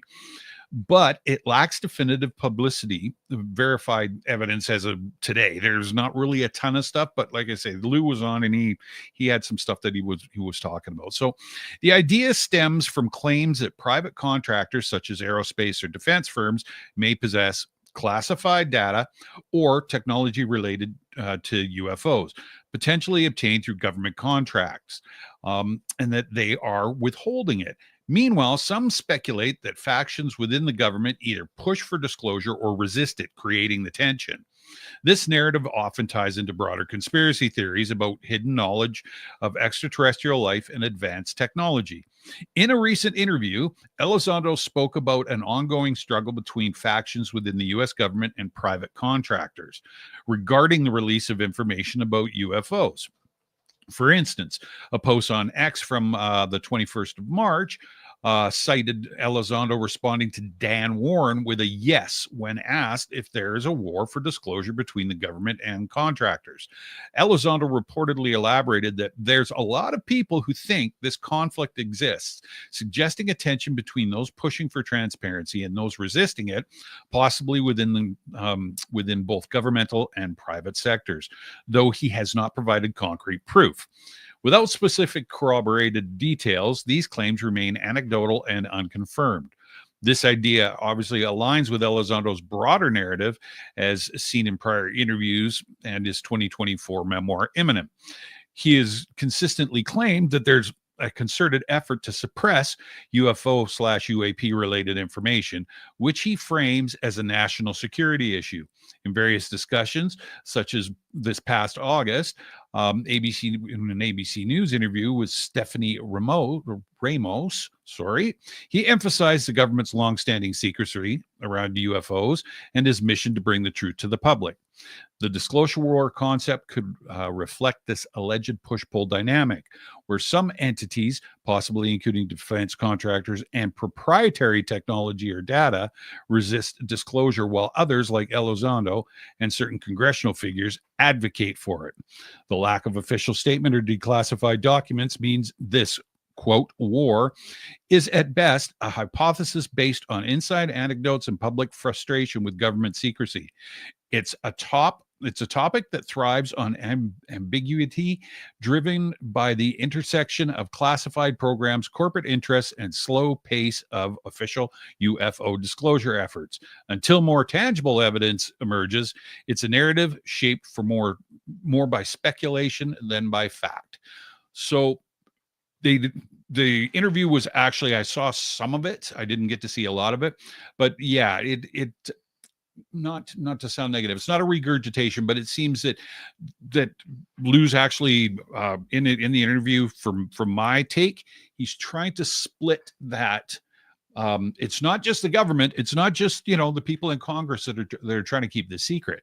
He's trying to point and shine a light on the other side of it, I think, which most of us knew. But he's trying to also separate and say, look, these people are trying to do their job. These people aren't allowing it to happen. And so interesting. I just found it interesting, instead of just gumballing them all into one big mess and saying, yeah, nobody wants to release anything. He's starting to put a fence in there. And I thought that was kind of interesting. Well, I think with Elizondo behind the scenes, I think there's a lot of wonderment of what he's going to be doing. Okay. And I think he is trying to find himself again. Now, I've talked to a few people recently, including one of his lawyers, where I've asked the point, is he on the out? Yeah. Is he on the outside looking in? Because look, there are a lot of people who have been invited into that inner circle, and there's been a lot of people kicked out. And with Lou playing behind the scenes, ever since his book, we've seen all of a sudden a lot of loathing towards him.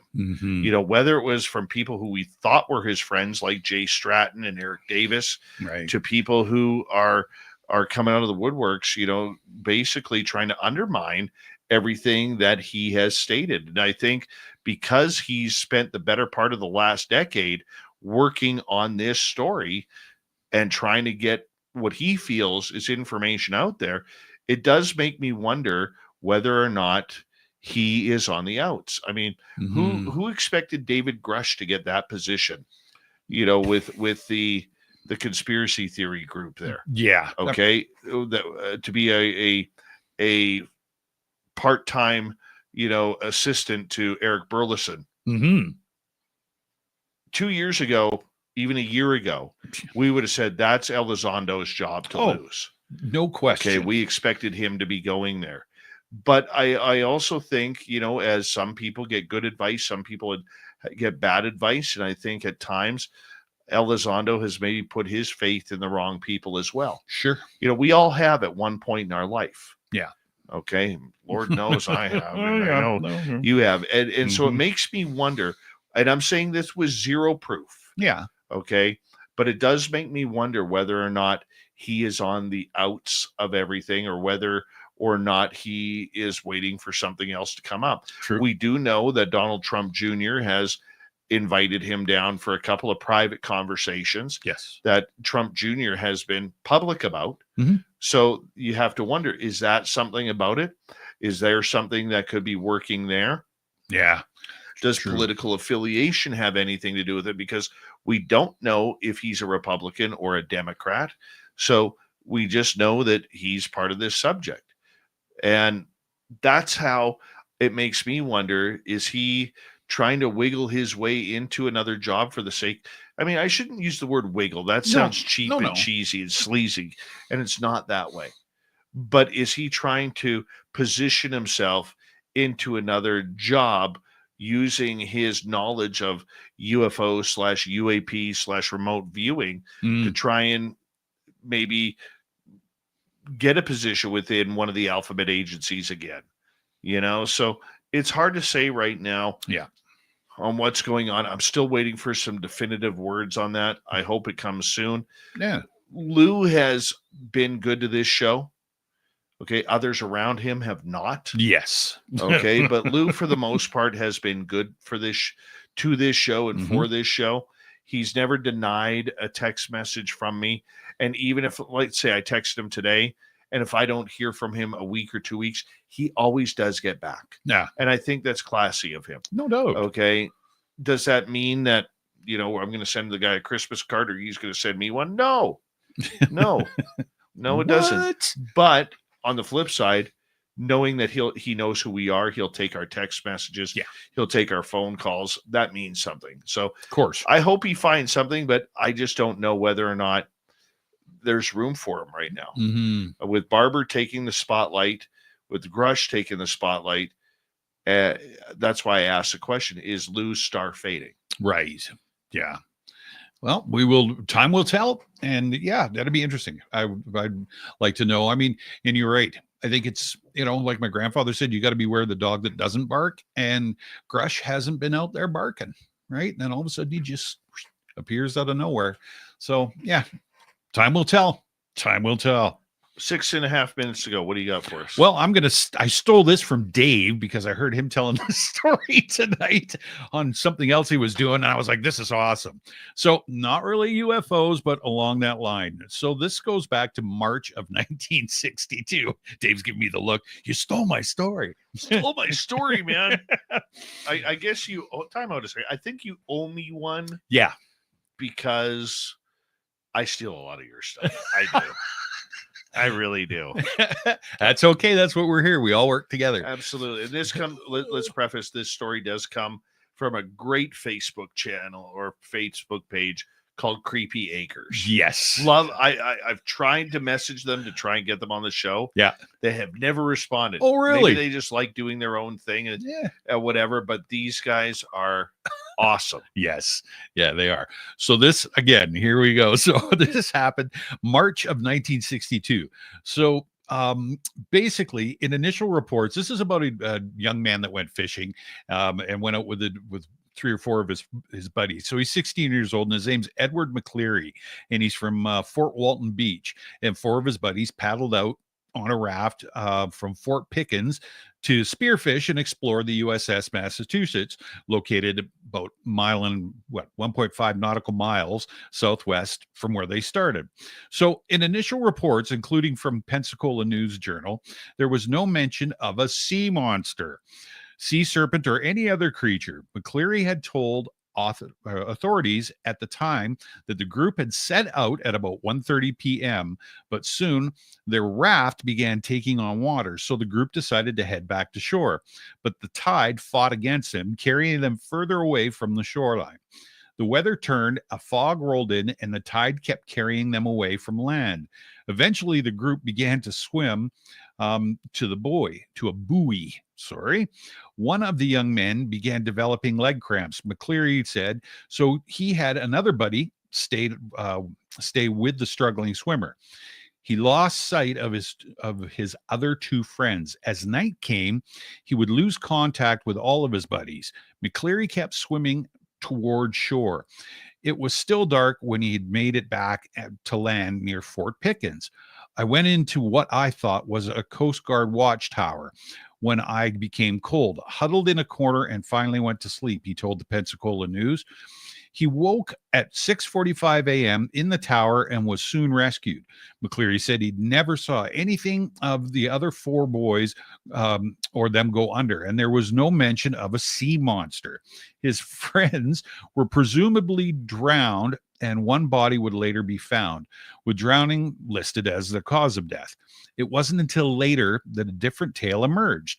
So in a 1965 issue of Fate magazine article titled My Escape from a Sea Monster, McCleary claimed the skies and water became eerie and still, and that the group heard a strange sound and that the air became filled with an odor of dead fish.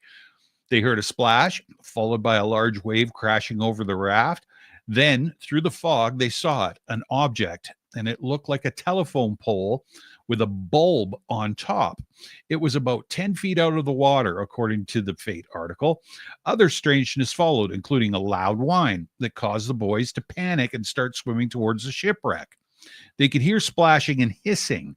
Then suddenly, one of the young men screamed, and the group became scattered in the water with dark falling. McCleary and lost sight of all of his friends but one. He said he saw the telephone pole creature emerge near his friend.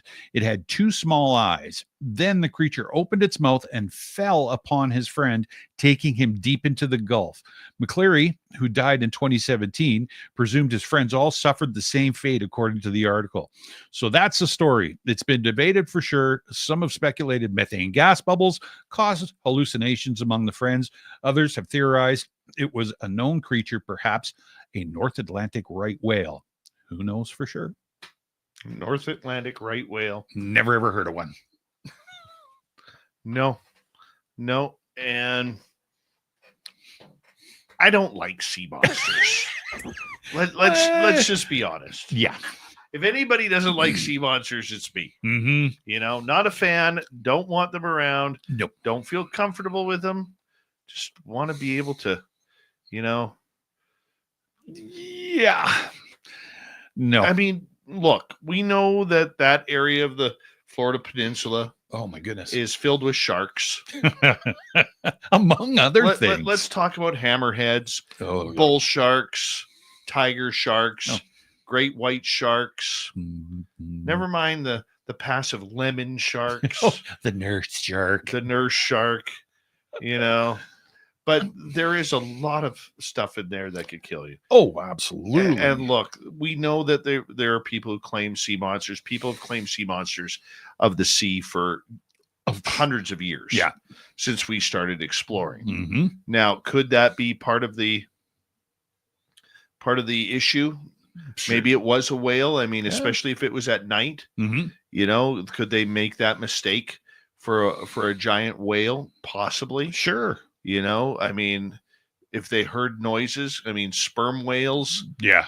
I don't know if they go in those areas, but sperm whales are very loud. No, for sure. You know. And have you ever seen, and you were talking about it earlier, have you ever seen a large white sturgeon? Like, Yeah. Buh. Yeah, I have. I fished for them and I've caught them, and they're just like, they look like you're hauling in a monster. It's like, yeah, no. Yeah. Well, you're literally hauling in something the size of a great white shark. Yeah. Oh, yeah. In fresh water. Mm-hmm. When the difference is it doesn't have teeth. No, thank goodness. No, it doesn't have teeth. No, but it's got a vacuum. Yeah. It's got yeah. a vacuum for a mouth. Have you ever seen a sturgeon mouth? You can actually pull the mouth out. Yeah. And you know what you do on the Fraser River when you lose your sturgeon virginity, which means you caught your first one? You have to kiss it. Yep. Before it goes back in the You water. do. Yeah, there's a sturgeon out there right now that has my lips on it. Oh yeah, it was a good smooch too. I got the photo somewhere.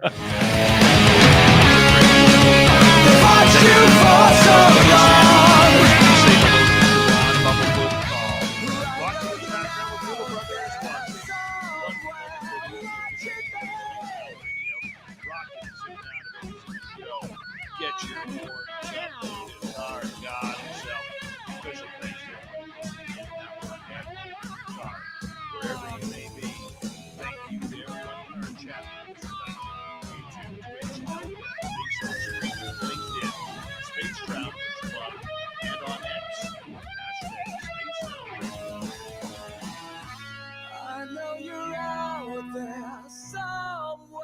remember, this show is copyright by Space Travel Radio and SOR Media Ventures Limited. Thank you so much for choosing to share your evening with us, because together, my friends, we're watching. Mr. Bumblefoot, we need a favor. We need a favor.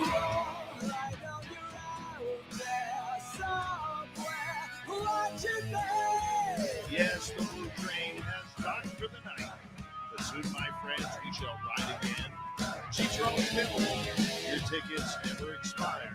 And if you want to bring a friend, we've got room for them too. Good night, everybody.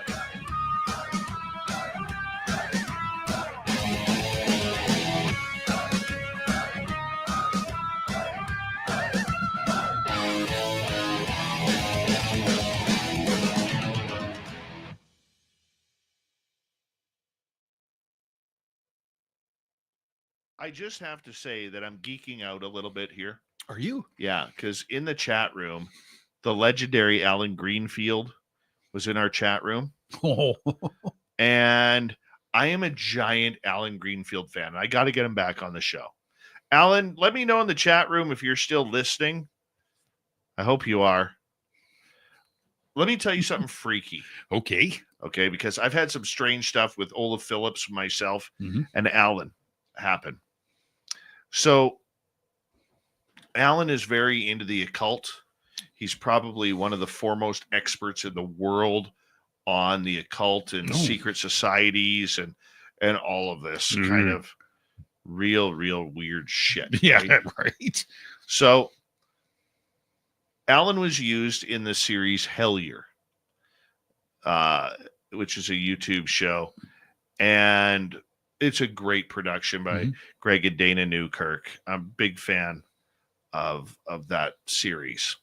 So in season 2 of Hellier, I believe it was episode 6 or 7, right when that came out, about 10 days prior to that, I have this weird dream. Okay. Samantha Mowat is there. My dad is there. A couple of friends are there. Even a kid I coached in hockey. Yeah. And we're at this house, and it looks like Vancouver Island. You know where the houses, they have the thin 2-lane road, and then you got like the on the other side of the road, there'd be like a lake there. And then across the lake, you got the mountains. Typical Vancouver Island type of place. And so I'm in this dream, and I'm chatting with Sammy Moe and my buddy, and all of a sudden we see this disc fly this way and then this way. And then as it goes this way, a jet fighter flies that way, and then it comes this way. And then it keeps going back and forth until it comes in the water. And then it comes real close to us, and it flips its underside to us. Mm-hmm. And it has a blue manta ray on it, like stingray. Okay. Blue stingray.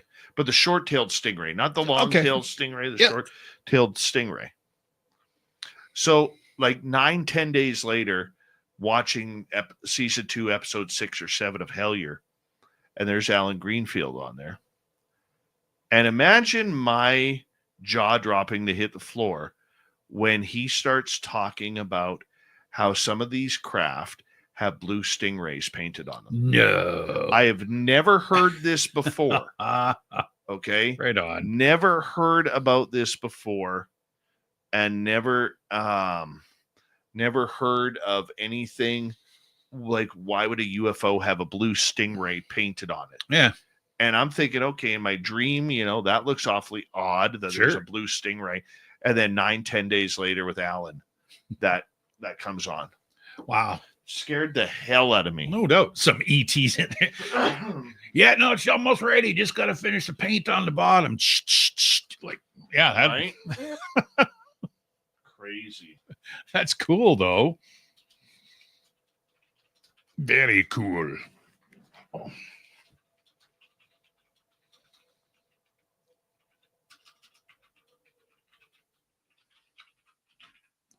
So I'm knocking on wood right now. So we're not going to have any more power outage issues up here, right? No, I don't think so. My gosh. Oh, Tet says they had witnessed a stingray UFO. Really? Uh-huh. Very cool. Yeah. It's not the UFO, though. It was a classic disc shape. But it just had like But it had like the painting, like the undercarriage was all painted like a stingray. Huh. Interesting. Yeah.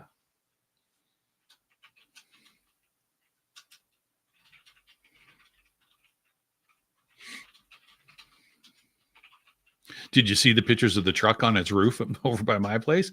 No. Oh, man. It was just before I was just coming home from work, and I got to the heritage site. I had to turn around and drive all the way around the lake to get home.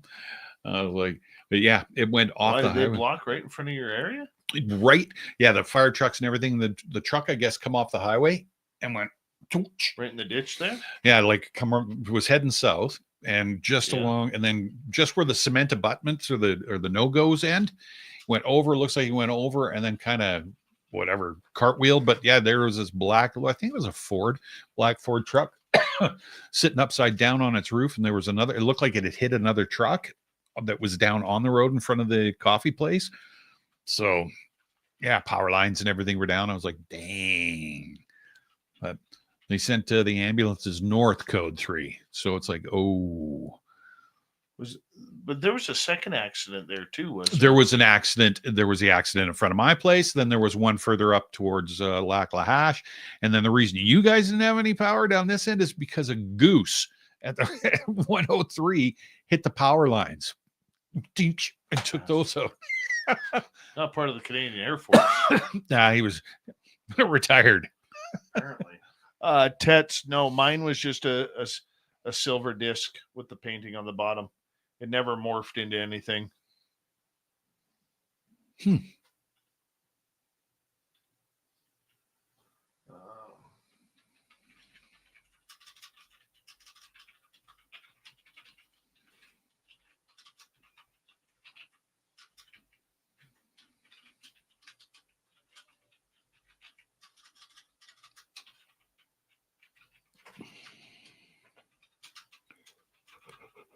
Oh, excuse me. Sorry.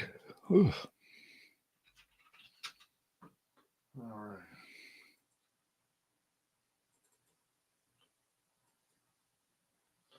You know what I find funny? What's that? And I don't say this to be arrogant because I've never been to Skinwalker Ranch or any place like Carl has or other people have. But I don't think people fully understand what we have up here at that one spot. I think you're right. Well, not think you're right. You are right. I'm still trying to get my head wrapped around it, and I haven't even seen or had any of the experiences you have had up there. But it's going to happen. You wait. It's going to happen. I was getting all my camera gear tuned up too the other day. Oh, good. I was going to ask you about that. What do we need? I've got trail cams. I've got my GoPros. I got 2 trail cams. Yeah. I got night vision. Yeah, I do not. I've got We just got to figure out how to record with it. With your night vision? Oh, we'll figure it out. Because I've got my DLSR or DS, whatever. I've got my video camera. Like I said, I got my GoPro and 2 trail cams. I've got 2 trail cams. Mm-hmm. I've got my ghost hunting gear. Yeah. That I got like my string lights, which I play. Yeah. I've got. I want to get a couple more pieces. Mm-hmm. Yeah, I've got the tripods, and I've also got I have a lighting. Do I have a lighting? I might still have it. I'll have to have a look. I don't know if I do. Might have to look into some lighting. Yeah. And I do have the tripods that you can wrap around trees and stuff like that, so you can hang the cameras and stuff too. So it would be interesting to actually hang a GoPro there for 24 hours. Mm-hmm. Yeah. Or 48 hours. I don't know if get that much recording out of it. Well, you get time lapse out of it. Mm-hmm. But yeah, if it's high enough up, it should be all right. Because bears love alkaline. Yeah. They like batteries. Weird. But yeah. Let's get high on alkaline. Yeah, right. We only use lithium around here. Mm-hmm. So yeah, well, we're gonna have to sit down and start. Yeah, we're not too long away from sorting some stuff out. Yes. Trying to convince Carl to come to Las Vegas with us. Come on, pretty Carl. close. Pretty close. For sure. Oh, I booked it for the 3rd. The next day I go to the 4th. Oh man, I go to San Francisco next week. Yeah, that's what I thought. Oh God, I thought it was 2 weeks from now. Well, would you look at that? Well, would you look at that? Well, tarnation. What in tarnation is going on here? Where's what in tarnation? She's probably asleep. So Tim and Dave, when are we going to get the Canadian whistleblower? Let's just say before Dave can dig that up, Dave needs to be working one job so he could work the phones Yeah. a little bit more. Mm-hmm. This entire show, I will tell you this, like once I'm doing this full time, Yeah. this entire show is going to change. Oh, And for the better. Not like we're not going to change format no. or anything like that, but the amount of topics and the amount of people that we're going to talk to is going to increase, because literally I'm going to be running this business. So yeah. I'm going to be running it from the time I wake up until my boy gets home from school, Mm-hmm. and then come into the studio to do the show that night. Yeah. And so that is something that I very much look forward to doing, because a lot of stuff we miss because we're not on the phone. Oh, exactly. And that is 100% blame on me. Well, And I mean, I'm lucky I have somebody like my encyclopedia, Nicole. yeah. Okay. Who is like, if I need something, I can give her a call. I can give you a call. I could give some other people a quick call. Hey, like catch me up here. Mm-hmm. But it's the relationships between the people who are doing that kind of work. Like Carl. Mm-hmm. Like Carl is somebody I should be calling every week to 10 days. Yeah. If not sooner than that. Yep. And that is something that I need to be able to work on in order to get there. And you miss out on a lot of contacts. Like Juan Feria, who we had on the show with Jack Sarfati. Yeah. He's like, call me anytime. I haven't had time to call him, Right. Since then. Right. And once you start building the context, that's how the show changes. Yeah. For the good. No, for sure. Not the bad, but for the good. Mhm. Because the content improves. And it's not just in the UFO world. No. It's for every aspect of it all. Yeah. Right. On the Bigfoot side, on the paranormal side, Mm-hmm. and that's where you got to take it. Yeah. And you know what? It's going to improve not that we have bad guests, no, but it is going to increase the amount of the different types of guests that maybe we want for this show. Yeah. And availability, right? And availability. They're like, I'll give you another feature that I want to do with this show. And I'm trying to figure out if we can fit it into our schedule now. But one of the things that I've been bouncing around doing would be, I want to do about 7 to 15 minute short reels of our listeners. Yeah. Their experience.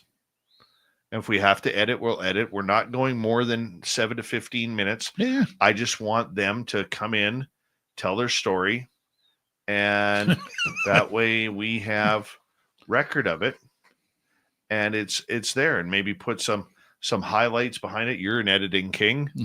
We put some highlights over top of it. Yeah. Of like AI of what they experienced. For sure. And I think that would be great. Yeah, I know. When you brought that up a while back, and I thought that was a very good idea. And I think that you brought it up on the show a couple of times as well. And yeah, it grassroots it, man. Yeah. And I think that would be great. It doesn't matter if it's a haunting, a UFO story, or, but I want to try and get like just regular people for that. This isn't about interviews. It's just you coming in, telling my story. Telling your story, like literally we'd film it on StreamYard. Yeah. And it would be just your face. Like I'd be there for the intro, then we're moving it on to your face and move from there. I was laying in bed having a smoke and eating some peanut butter. Oh, sounds like Nicole. No, that'd be good. I think that, yeah. Like like take Nicole, for instance. I would love to get her story about the port in her house where the aliens dropped off a bunch of rocks on her table. Yeah. Because like I remember getting the phone call of her crying because she was so emotional about it that she'd been called to her spot. And she goes there, she sees the UFO, but she knows it's not done. Gets home, can't find her dog. Her dog is upstairs in the house and has totally wet himself, which he never does. Sure. Scared to death. And then she goes back to her work area, and there is now a handful of rocks from her viewing area that have been taken from there and put right on her desk. Oh, no way. That's so cool. I will never forget that phone call. I got the goosebump factor on that one. That's super that cool. Pretty amazing. That is cool. Yeah. Yeah. You know, so I just wanted, like you take Joe, he's had some amazing experiences. Yeah. And I listen, I watch the chat room, and everybody in there has got an experience, and you know what? It gives them an opportunity to tell that experience story. Yeah, absolutely. To get it out there so people realize they're not alone, right? Yeah. Well, that'd be awesome. And we don't need a big fancy name. It can be just like, I know what I saw. Yeah. Right. Yeah. I know that title's been used by others. I know what I saw, SOR style or whatever. Yeah, I yeah. don't care. Oh, that'd be great. Yeah, I think it'd be good. I really do think it'd be good.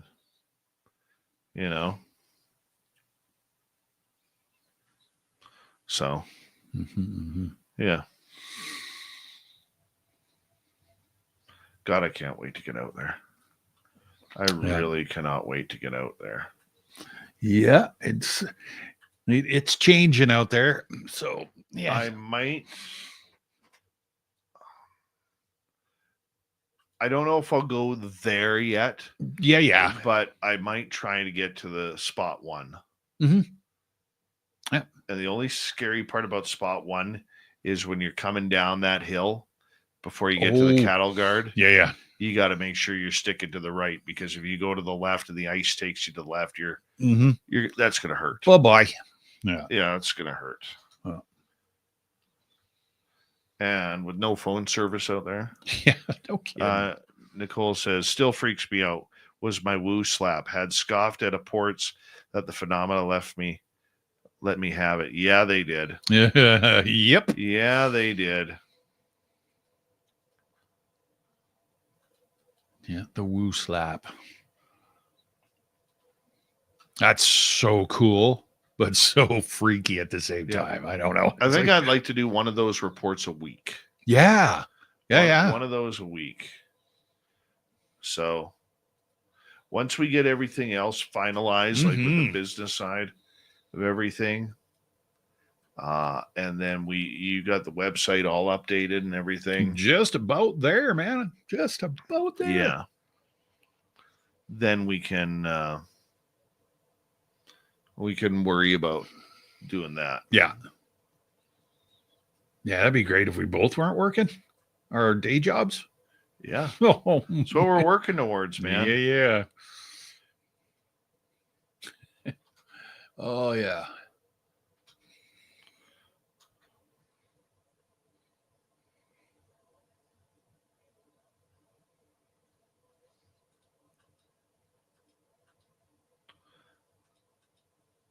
All right, everybody. Tomorrow night on the show, let me just see who's on here. Tomorrow night, John Kerner is here. We are going to be talking about the stolen history of assassinated presidents. It's going to be great.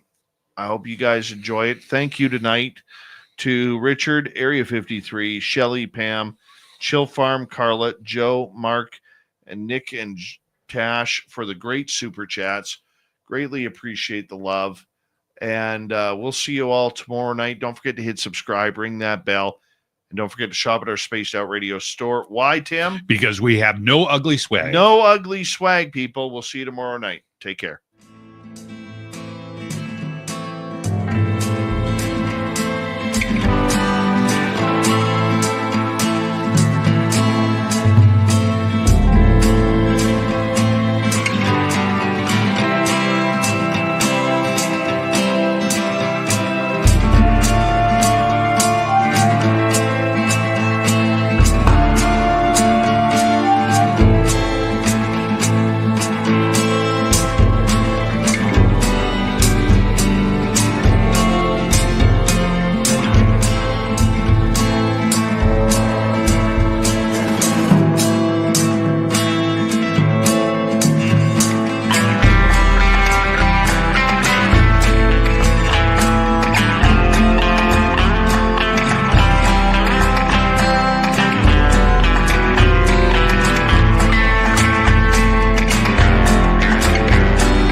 Stay healthy, my friend. You too.